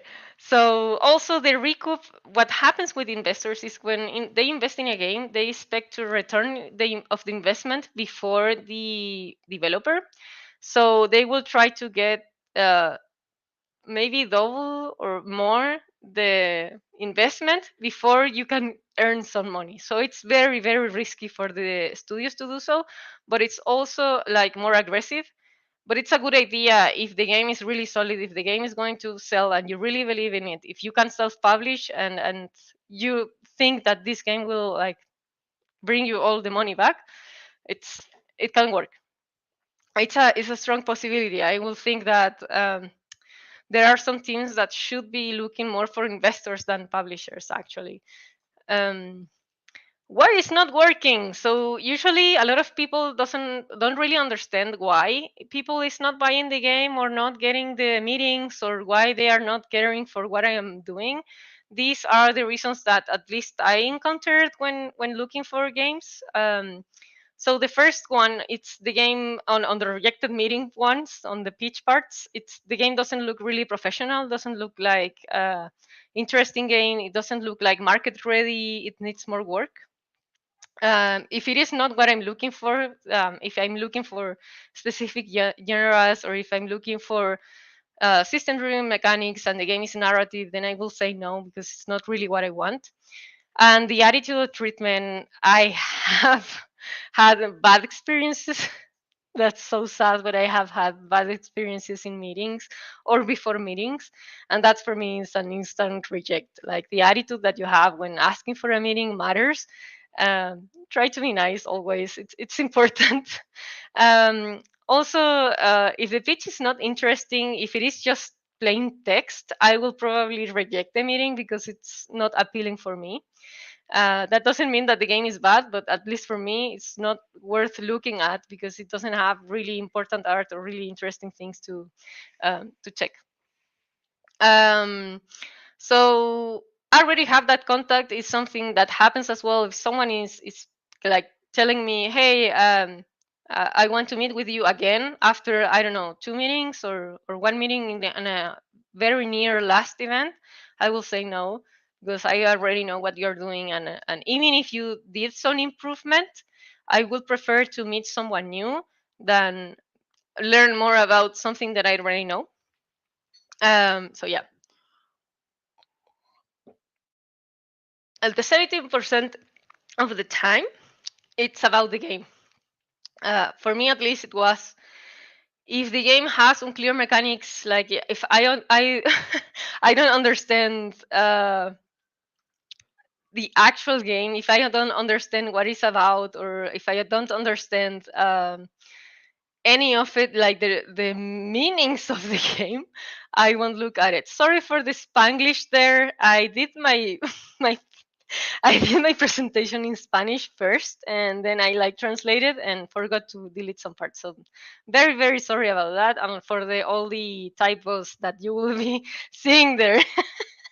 So it's not interesting. That can also happen in your game. Might be bad, and also it's important that you know that not all the games that you build are going to be good, and you have to be able to learn why it's not good, why is people not liking your game, and why the mechanics are not being enough for someone to say, okay, I want to buy this game, I want to like invest in this game. So this is not a personal attack, or it's not like against your like your studio. It's feedback, honestly. Like, be mindful that the feedback is not in a mean way. Always when someone tells you this is not a good game, most people won't tell you, but the ones that do, please listen, and they will give you reasons. Usually they will not say this is not a good game, bye. It's they will tell you probably this is not a good game because of blah blah blah blah, or this is very uncomfortable, or this is not working, or this is like very bugged and I wasn't able to play properly or something. So try to take feedback as a growing moment and not as a crying moment. It might have low quality. That means that if I receive a game that it's like in a very early state, or one that is a vertical slice state, I will probably get the vertical slice first, or I will be more interested in that because that one offers like a better experience. It offers like the real experience of the game. If there are no visible improvements between one meeting and another, or between 6 months of time development, then I will reject the game as well, because I can see the team is not working in the game, or they are not improving it, or they are not taking enough time to make it work. That means it will be a risk to invest in as well, I guess. And the last one, but not least important, is not aligned with the publishing or the editorial preferences. That happens if you are offering a strategy game to someone that only does narrative. They will say, obviously, no, this is not what I want. So don't burn those bridges before like studying. We have in the Power Group, we have a list of publishers, like 600 or so publishers that you can reach out to. But before doing so, please research what they are publishing and what they are getting, like where is their interest, or where is that market. How much can I ask for? This is a question that we get a lot in Latin America, because usually, since we are not in the US, or we are not in the high markets, a lot of people don't understand the prices of the games, or how much they worth in the development in those places where everything is a little bit more higher. So you don't know if your game is too cheap or is too high. So for us, what we are looking for is between the 250,000 US dollars and the $1 million. Those are the numbers that we work with. There are other numbers. There are other publishers that work with more than that. There are some publishers, sorry, that look, for example, for 3 millions and up games.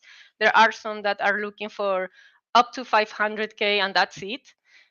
So be mindful that sometimes what you need to invest in the game, it might be also like a struggle for the publisher. So be mindful that you might need to negotiate that, but it's not always a need. So always ask what you need, and maybe more, but never less.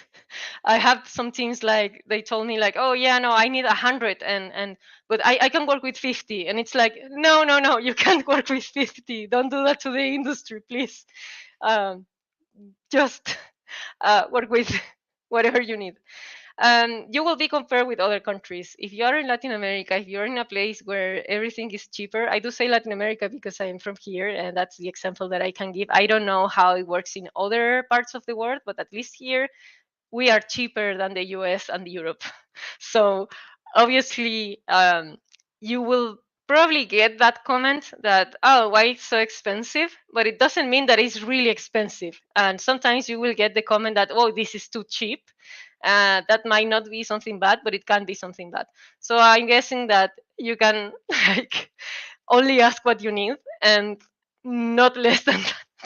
That's the like the advice. Sorry for being so like I don't know, vague on that, I guess.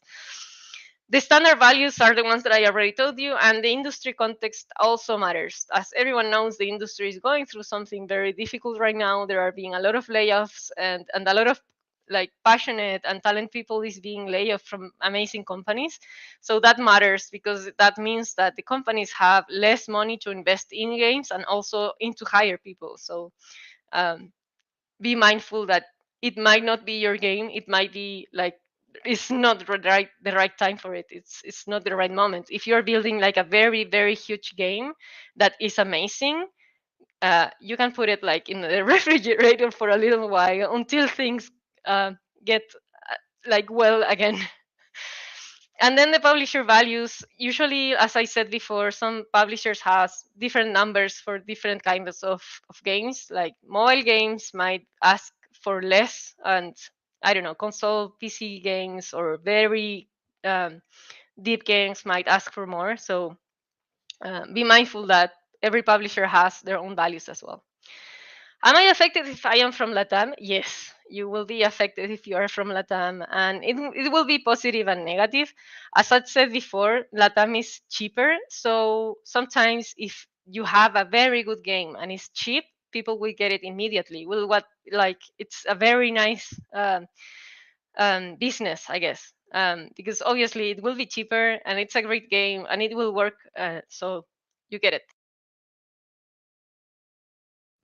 Also means that sometimes you will find the struggle that since you are too cheap, some people won't want it because there are some business that need like a standard kind of money to be able to work, like to all of the effort and the support that they're adding to the game needs to at least get that amount of return of investment. So that means that like lower games might not get through that place, I guess. Support for underrepresented people locally and internationally. Please take advantage of this. Meanwhile, it lasts. It kind of sucks that we have this advantage, but it's also amazing because right now it's important that you have that support and you can take advantage on it. I'm seriously saying this because some teams have amazing things, but they don't get the support that they need because they don't have like the right contacts. And I will talk a little bit more about that in the last point of it. Funds or grants, at least here in Chile, we have national grants, and I always encourage students and anyone to try to get into those grants because not every country has them. If your country has them, read the basis very very carefully and try to like get it because those funds also matters for publishers or investors. If you tell them that a government already funded your game, that gives you more credibility. Diversity, new stories, and new brains, this is extremely important. Right now, being from somewhere else that is underrepresented also give us the opportunity to tell stories that are our own stories and not very known stories. This is like very exciting for the industry because everyone already have seen many of the games that are out there, or it's like a story that you already know. But since we are in a place where not many people have done video games before, we have so many stories or different backgrounds or different things that we can say, and so take advantage of that. Don't try to copy a game from I don't know everywhere. Try to make your own game. Sorry to repeat it, but it's like take the real ownership of it and try to tell something that's really yours and not something that you expect the public will like only because the public will like it. So maybe make a mix with your own story and the market research. So mix both. And the meritocracy doesn't really matter. I'm so sorry always to say this, but doesn't matter that much. You can work so much, you can try so much, you can try hard, you can like give your life for it, and you might not get funded anyway. It's everything about contacts. It's everything about talking with the right people, having the right people um, close, having that right email, having, because sometimes it happens that just the contact can open you a lot of doors. So be aware of that. So BizDev 101, learn English yesterday. I did this on Spanish, so it makes more sense. But yeah, if you don't know English, obviously everyone that is seeing this, it will probably know English already. But if you don't know it, please learn it better, learn it faster. Try to make conversations with people in English. It's important. Everything works in English, sadly. So all of the information and everything is in English right now, and it's like the first language that people go through in any kind of conferences. So yes, important.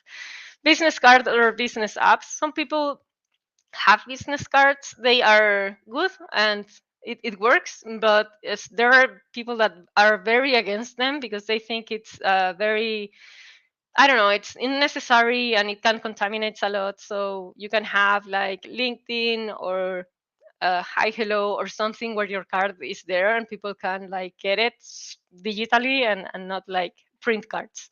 It's up to you. I like both. I don't really mind. I usually take a picture of the card though because I tend to lose them. So if I'm in a meeting, I take the picture and I take the card as well. It's that very personal thing. Try to participate in many events and conferences and activities that you can. So at least you can build a community around you, that people around you knows you. It's also better that no one knows you. If you have like a friend studio, if you have like someone that acknowledge you and understand how valuable you are for the industry, they can give the word to someone else, and then someone gets the word and said, oh, okay, I want to meet with them. I have many friends, luckily, like in the world, and there are some people that told me, "Oh yeah, I know this person from Brazil," and I say, "Oh, this is my friend. I have done these things with her or with him," and they say like, "Oh, and how was it?" And I can like really sell my friend, so they can get a better deal or something better. So try to be participative on those things. It helps, honestly. Be always nice, even if people is rude with you, because they will be rude. There are rude people out there. There's people that doesn't really know things or don't understand when things can be an insult for us, because we have very different points of view on life, and we have been growing with different things. So sometimes you will get an insult without knowing, or maybe they will insult you without knowing that they are doing so. Yeah, that's what I mean. So try to always give the benefit of the doubt, and don't lose your thing. Like, don't lose yourself on a fight during a meeting. Like, you can say, I do not agree with your opinion. Try to always be very very professional, because you can't afford the luxury of losing a contact or a business contact because of a mean thing that might be something cultural. If these people is blatantly being mean, like for example saying that Latin Americans shouldn't be doing games, then you can say goodbye and try to work with someone that is worth it, because that it's someone that you don't want to work with. So it's okay. Those kind of things, it's okay to pass on and find something better in the future. It's okay. Like, you can get mad sometimes, but try to always give the benefit of the doubt. But yeah, I think everyone in Latin America have been going through those kind of things where someone can judge you because you are from a place like different from them or something. Should I bring gifts to meetings? This is very, very personal, but I think yes, if you are meeting with very important people or people that you think will make a difference in your life in the future as well. I have been in meetings where people told me about some friends of mine that they remember of meetings 5 6 years ago because one gift they give, like they bring this kind, like I don't know, a bottle of wine or whatever, and they remember that gift. They say, oh, I remember this person because it gave me this gift and it was very, very good or very interesting or blah blah blah.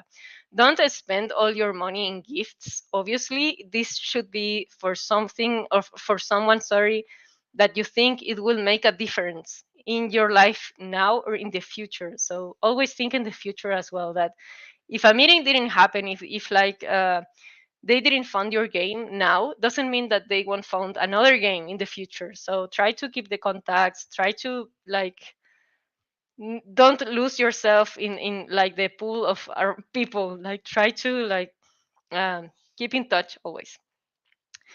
There are some resources. As I said before, most resources are in English, but yeah, internet is your friend. Always ask. There's a lot of kind people.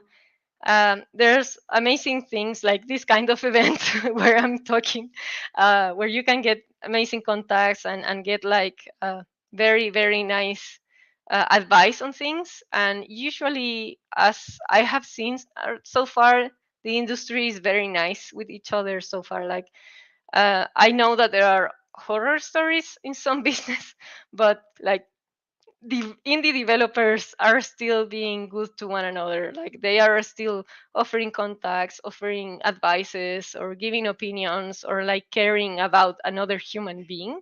So be also the person that cares about another human being. Like don't ignore, don't ask without giving something in return. Try to always I don't know, be important for the community and that the community is important to you. So you have like this ongoing thing where everyone can get something out of it. As I said before, we have a publishers and investors list, research about them before.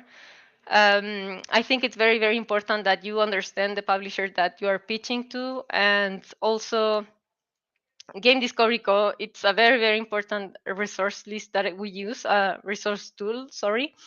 They have a very nice engine, I guess, for market research, but you have to pay for the membership, like the Plus membership. I think is really, really worth it, especially if you don't really know the market that you are getting into.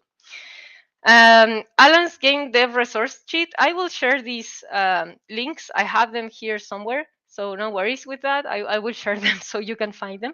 And there's also a JD, sorry, game job list. I have found some jobs there actually, so these things work.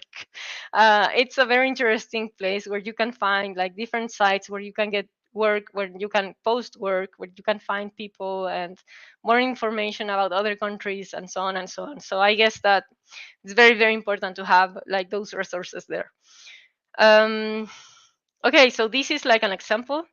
This game is Bear and Breakfast. This is for free. Like the pitch is free on Notion. There's a Notion page where they willingly publish pitch decks. Like the team said, okay, I want to publish my deck, so they share it there, and people can understand how that deck was built or whatever. Like you can get more information about the game before it went public, I guess. Obviously, there are some things that it should not be public, I guess. So you can like I forgot the word, but you can censor it if needed. I will give you that link as well, so no worries. I like very much the structure of this speech because it not only talks about the people that is building the game, which is this, like they talk about the studio, they say who they are very briefly, and then they make like this a small I don't know, index of the things that you will see, and that's also nice because you can understand if you are watching it or reviewing the pitch again, you can see this and say, okay, where's the concept? And it's page 10. So you don't have to like read through it all over and over and over again. And that's actually something that happens. So it's very nice that they put that there. And the art, the key art is very, very important, especially because it's like the first thing that you see. So this is something that you see and you say, oh, that's interesting. I want to know more. And so then you keep going. This is like the elevator pitch that I told you before. Something that tells you about the game very briefly, and it's something that you won't forget. So this is a management adventure game where you take care of a cabin in the woods, but you're a bear. that's it. It's amazing. It's a very, very good game. I have fun, if you can tell. Um, yes, and they also added like the art or the expected art, and this is very similar to what ended up being, or maybe it is what ended up being like in most of it. So that's very, very important. So you can see like the level of quality that a good pitch has. Not all of the pitch are like this, obviously, but this one, it's one of my favorites, and that's why I'm telling you about it. So they talk a little bit about the game and the loop of the game, and later they will like explain it better, but this is like this short glimpse. Then they talk to you about the prototype, where is it, and how is it planned, like the visual style for the game. And they also give you a little bit about the mechanics of the game, how it's going to work for what the player is going to see. So that's important, because you understand what is the what to expect of the game. Like you can imagine a lot of things, but this is it. This is what you can expect. Then they say the references, so they have as reference Stardew Valley, Night in the Woods, and Theme Hospital. So you kind of understand the mixture of those things and why this game is like those three things at the same time. Obviously, when they pitch the game, they will probably tell you something specific about all of them, like Stardew Valley because blah blah blah, Night in the Woods because blah blah, blah, and Theme Hospital because this and this. It's something usual that developers do. It's normal to see uh, references game being named and saying like, I take like the art of this and I love the art because it, I don't know, it made me feel cozy or whatever. And then you can keep going on, like make the other person connect with what you are saying. I'm taking too much time apparently. Okay, play experience. So this is the game loop that I talked to you about before. You can build, manage, explore, and repeat. That's the game loop. That's it. The player will build a cabin, will manage the cabin, like the hotel cabin. You can explore around and like get more materials to build things, and then you do it again, and you keep opening like Airbnbs or like these cabins, and then you can keep managing them and get more catch, and then you can buy more things, and then you can explore. So that's like the ongoing player experience. And it's important to know because you can then understand the length of the game or the growth of it, like how big it's going to be or what is expected from it. Then you have the roadmap. Some people don't add sorry the roadmap to it. Sorry, my English is very broken today. um, but I think it's very, very, very important to add it. Because this way the person that is seeing your pitch will understand what have you done and what they need to what it's need to be done in the future. um, so be mindful that you will have to share that in any way. Like they will ask you, okay, so where are you on development? How far are you from the vertical slice? Far are you from the first launch or for whatever? And they also added here all the marketing plans, and that's very, very interesting because not many teams know or know what they want about the marketing or how to approach that. So it's very good when they do know it or when they add that they want to make that. So yeah. Um, Also, they put it like the milestones and the ones that they want to make and some of the things that they want to explore, but maybe not add. That's also something that you can figure out if it is valuable or not valuable, or if it is needed, or you can add like a nice to have and must have list. So must have is something that it needs to be there in the game, to be the things that you want them to be.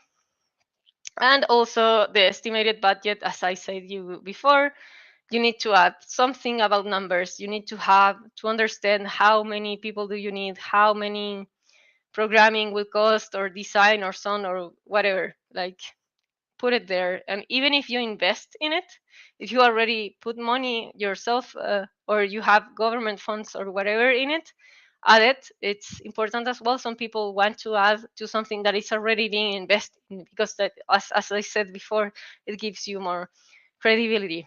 And that's it. Yay, made it. Sorry for the long the long talk.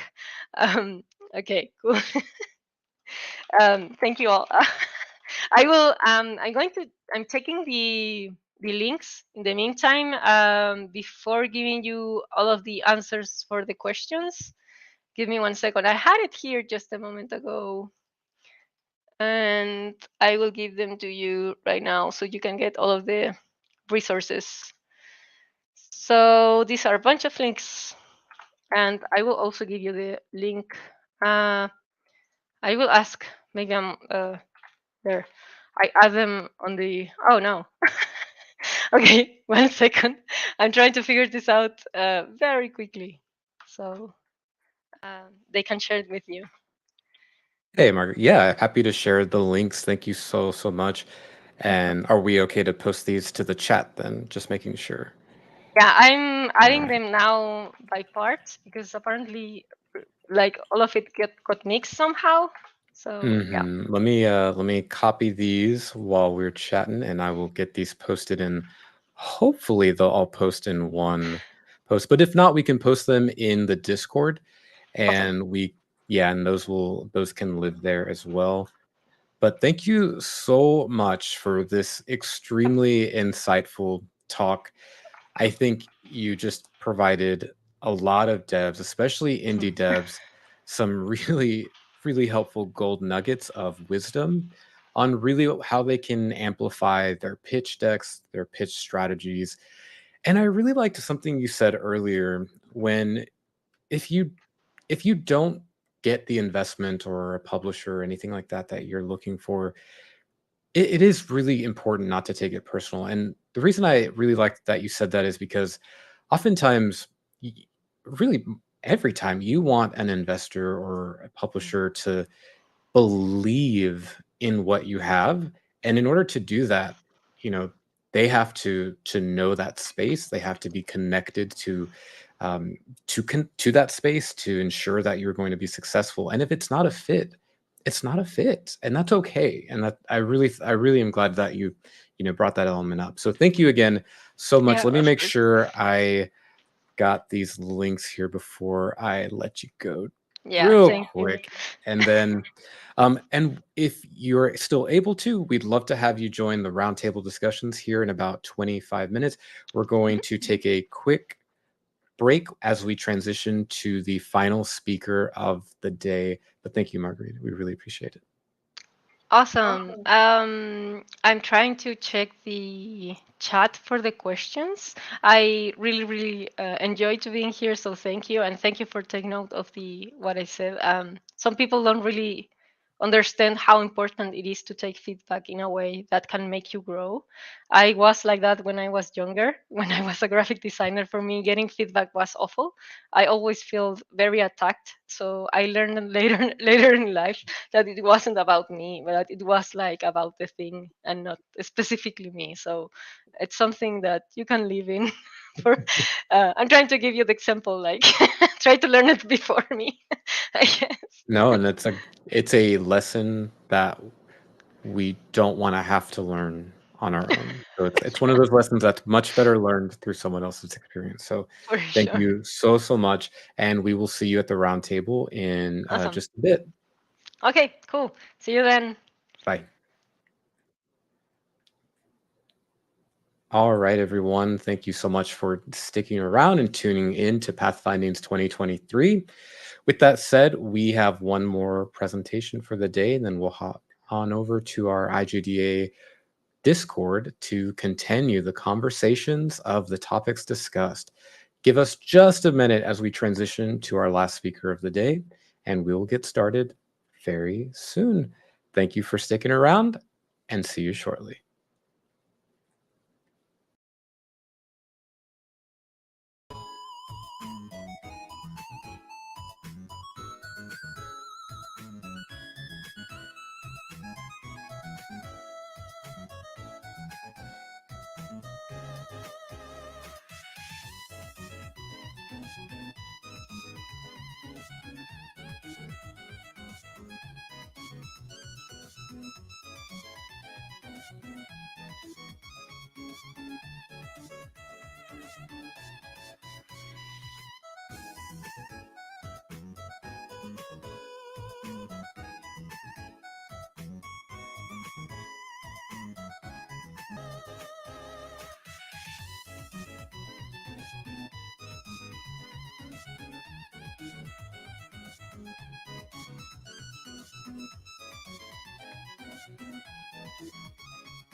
Game developers are creative, passionate, and driven. We tackle new technologies and overcome many challenges in the pursuit of our creative vision. At the IGDA, it is our mission to support and empower all game developers around the world. We provide community, mentorship, research, knowledge, and best practices. We're here for you when you need it, so you can advance your career while keeping your health. Join us and help make our industry a better place for all of us, now and in the future. Help make a difference and join the IGDA.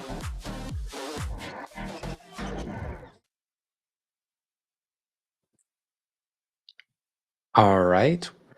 Now for our last speaker, we have Alonso Canales presenting production for tiny teams. I'm especially looking forward to this one as I lead a tiny team myself at Astral Interactive. So Alonso, I'm really looking forward to the insights you're going to share about production on tiny teams, how we can support processes and people. And yeah, so please take it away. Hi everyone, super glad to have you here. I'm Alonso Canales, and this presentation is about production for tiny teams. So let me do a quick intro first. I'm a part of Smurder Club, a small indie studio from Santiago, Chile, formed by Franchimelio, Dani Rojas, and myself. In 2021, we released our first game called Teacup with the help of publisher Whitehorn Games. And currently, we're working on our next project called Bubblegum Galaxy, a narrative strategy game about building planets. So what is production? Let's be all on the same page here. A definition I like a lot is that a producer is someone who's responsible to make sure the game is on time, on budget, and at quality. And this is very true, though I think the reality changes a bit once you're in a tiny team. And what do I mean by a tiny team? A tiny team is a team that is bigger than a solo developer, so 2 or more people, but it is smaller than about 8 people, less than 8 or 10 people, which is where you start to make sense to hire someone who works as the full-time producer for the team. So the reality of these tiny teams of 2 to 6 people normally is that everybody's wearing a lot of hats, which is the reality for most indie development. And usually one of those persons on the team is the person who's wearing the producer hat. Now, of course, this producer hat is very important, but it's one of the many hats you have to balance during development. So a question I'm always asking myself is, how do I balance having an effective production process while at the same time making sure I have a lot of time to do development? Because at the end of the day, all the time I spend doing production is time I could spend doing programming or design for the game. So production is still important because we want to make a game that's on time, on budget, and on quality, but we have to make sure we're balancing it to actually develop the game. So that question is very important, but at the same time, I think we have an advantage. As a tiny team, we're more flexible. And the question then I always ask myself is, how can I take advantage of this flexibility to make sure that I'm having an effective production process while not investing way too much time to it? Of course, I don't really have the definitive answer to this question, but I can talk about our experience at Smurder Club and what I've done so far to find this balance between effective production in a small, flexible team and not spending too much time on it. So I divided this into 4 categories, and for each category, I have a question I ask myself to guide my production process there. So let's start with tools. And the question I ask myself with tools is, what communication and project management tools reduce friction and empower the rest of the team? Because, yeah, of course, you've probably seen all the memes on the internet about how hard it is to get the team to update their GR tickets. And really, on a small team, you don't really want to be spending time or energy pestering the rest of the people to update it. You actually want them to do it by their own accord. And the way to do this, I think, is to find a tool, a project management tool that reduces friction. And by reducing friction, I mean something that is a tool that the rest of the team likes, and not just something that you like as a producer. It's something that's in an easier or convenient place, that it doesn't take a lot of effort to find where they need to go to update their tasks. And it's easy to understand. Definitely, there's a lot of interesting tools you can get into as a producer. But most of the time, as a developer of the team, you just really want to get in, update your task, and get out. So to talk about our personal experience in this question, I'll tell you the story of what we did on our first game, Teacup. And for Teacup, when we started development, I was super excited about this tool called Codex, which is basically a project management tool that has this analogy where your tasks are divided into decks and are cards, and each person's task is their hand. And I kind of really like this playful analogy, and I really wanted an excuse to try it out. So when we started developing Teacup, we started using this tool. But after a couple of months and the best effort of the rest of the team, I just really discovered that I was the only one who was regularly logging in because the rest of the team wasn't actually updating their tasks here. And when I talked to them about it, I kind of realized that on one hand, they had trouble like understanding the analogy, and just in the end didn't really feel very motivated to get into the program to update their tasks. So it was time to look for something different, something new that would actually work for the team and not just for me. And to find that, at the same time, we were kind of wondering, we were realizing that using a chat group wasn't actually the best way for communicating during development, since it was during the pandemic. And we started looking to alternatives for communication, such as Discord or maybe Slack. But we ended up with another program called Gilded. And Gilded, we found out with this program because our publisher was experimenting with it at the time. And Gilded is basically a very similar platform to Discord in the sense that it's like a chat server with different channels, and particularly for gaming. But what made Gilded stand out for us is that it had a lot of additional tools such as calendars and documents and task lists. And all of these tools were built into the program. So well, on one hand, on the same column where you had your chat channels and voice chat channels, you have these calendar channels or document channels. So this was really useful for us because on one hand, it was killing a bird with two birds with one stone. We were solving our communication and project management problem at the same time, because we ended up using Gilded's task list as our way of keeping track of tasks to be realized. And really, if you look at it, it's a very bare bones system.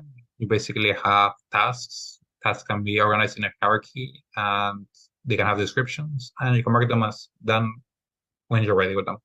So it's missing a lot of the features that you'd expect from a proper project management software.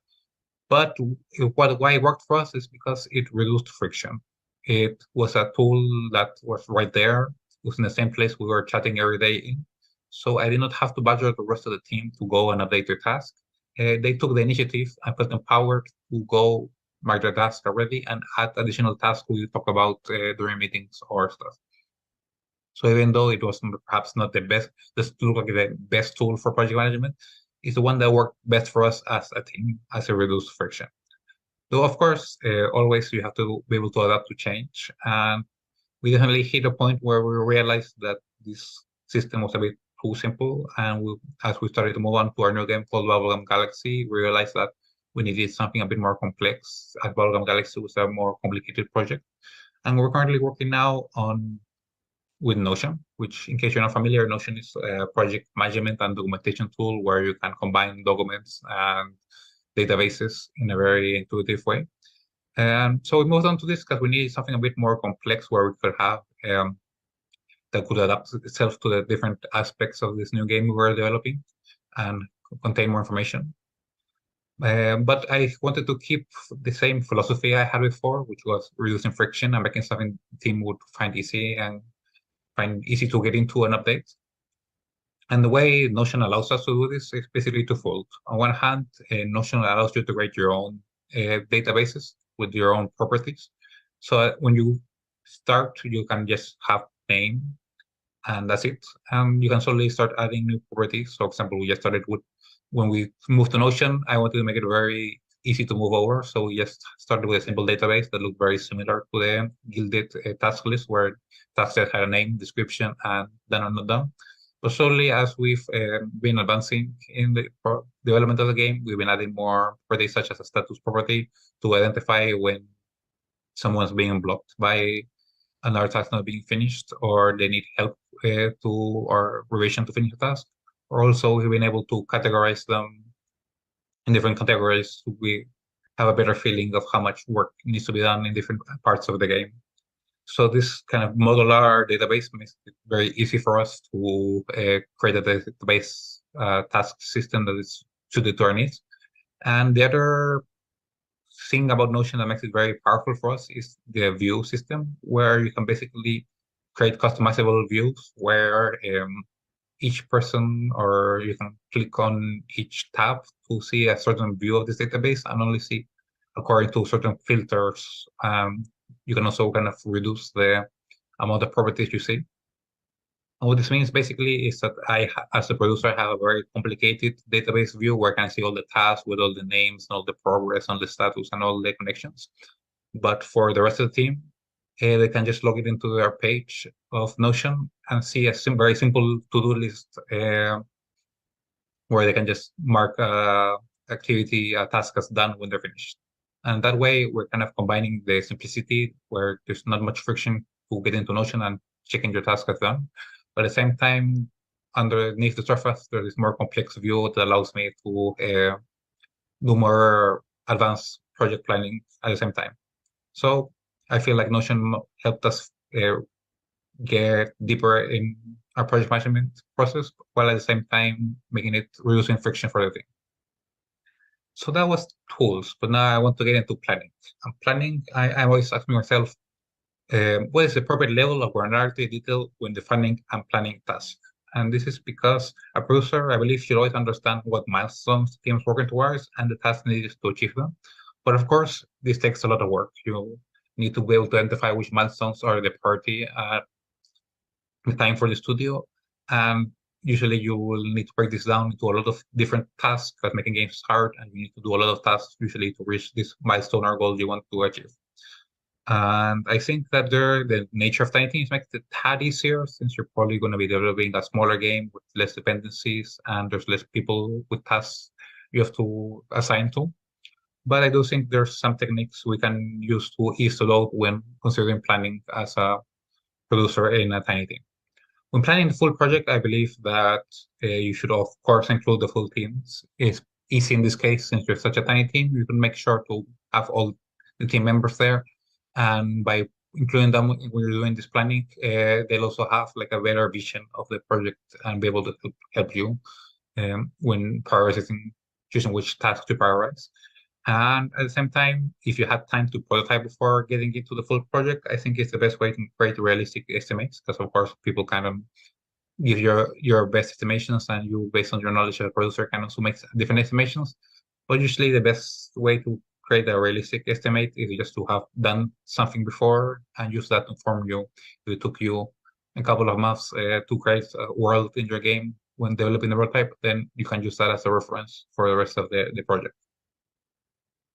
And I think this is also can be broken down into the sprint or smaller scale. In our case, we worked with 2-week sprints, which each sprint had a sprint goal. And that kind of also helped us define how long this sprint should be. In this case, we decided 2 weeks because we felt like this was a meaningful amount of time where we could achieve one of these goals, and also kind of made us realize what kind of goals were achievable in that time frame, and felt like significant for they advanced the project forward in a significant manner. So that's for the full project planning. But when you're tracking the progress of the project, which is the other side of planification, making sure the plan is being followed and updating it accordingly, I do think that depending on process of the game, tracking against the initial planning document can be enough. In our case, with Teacup in particular, Teacup was a simple-ish game. And what I meant is that after we had made the initial planning document, there wasn't great changes made during development. We didn't turn anything over. So basically, once we had our basic planning document, what we do every month or so is look at this document and say like, hey, we finished like 20%, 30%, 40%. In this case, it kind of worked really well for us to not have to create an additional timeline or production plan. We just used our initial basically game design document, which told us like how many levels we wanted to have the game and how many interactions and characters. And we use that basically as our reference when tracking progress of the large-scale part of the game. And I do think that you should always be working with the rest of the team to define their tasks based on goals, not just tasks. And this is because it's easy to fall into producer mindset where you're just like assigning tasks to people in a way that makes sense to you.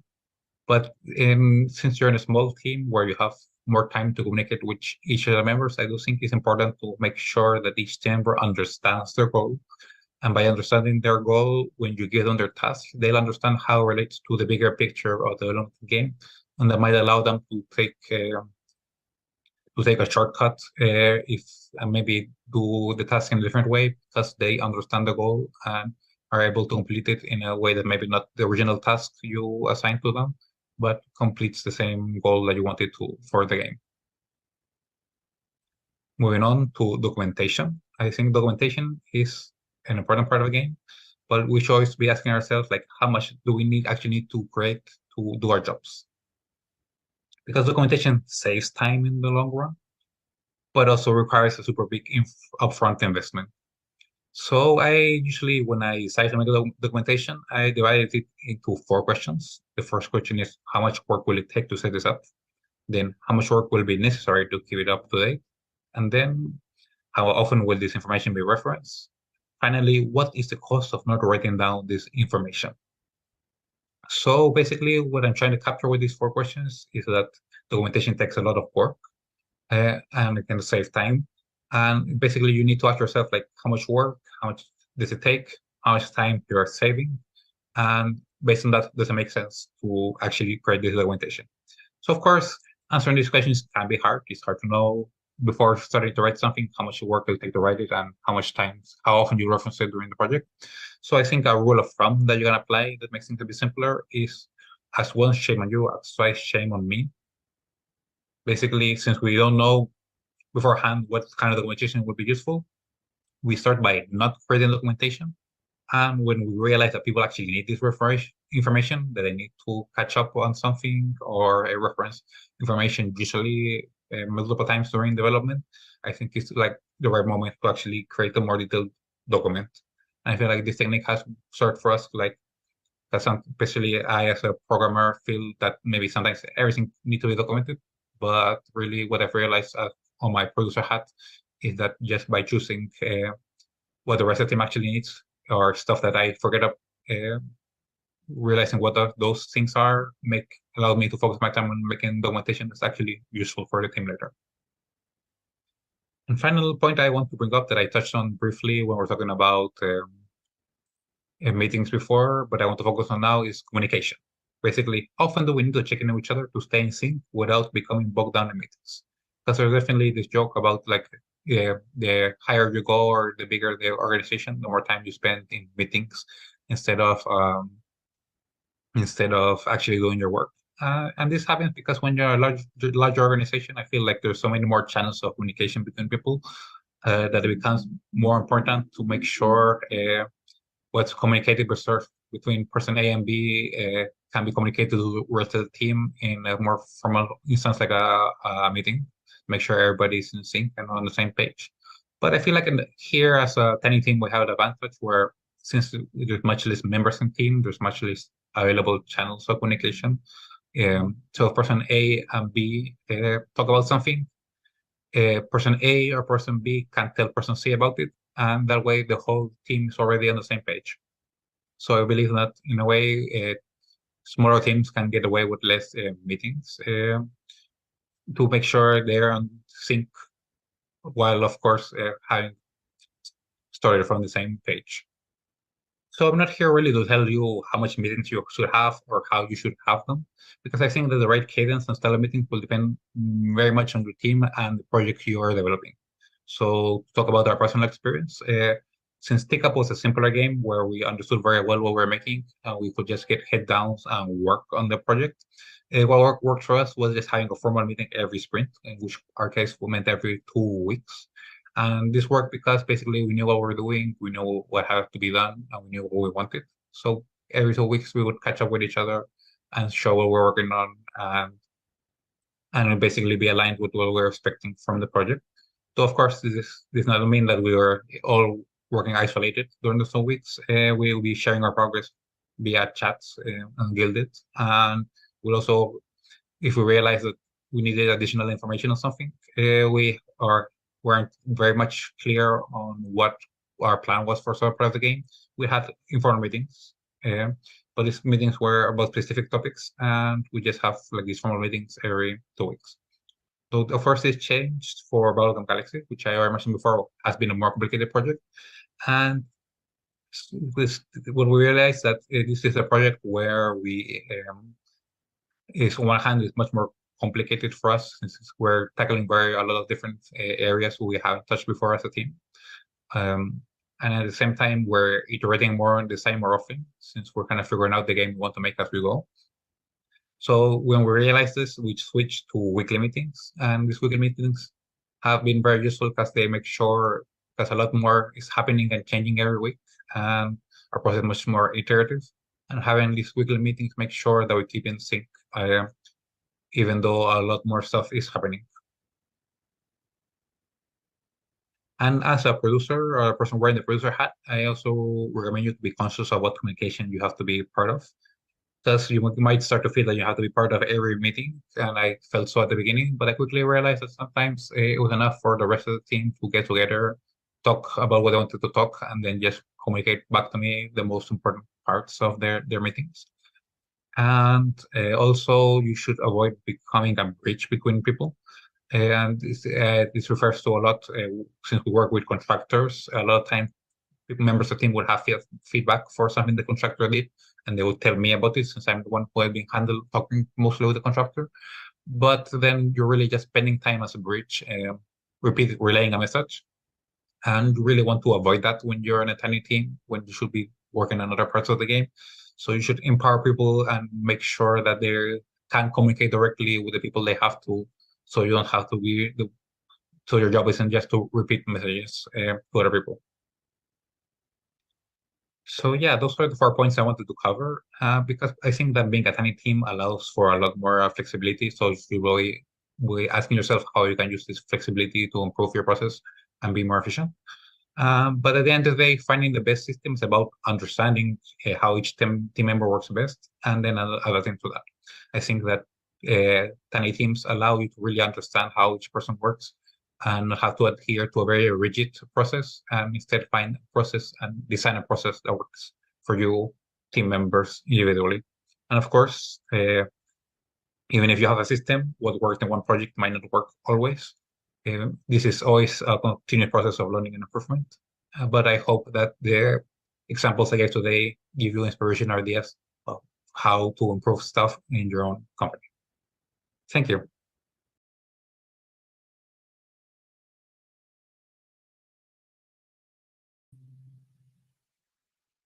Alonso, thank you so much for that insightful presentation. Gosh, I have so many questions for you as somebody who, really enjoys the producer role, and I love my producer tools, and I love my Smart Suite and ClickUp.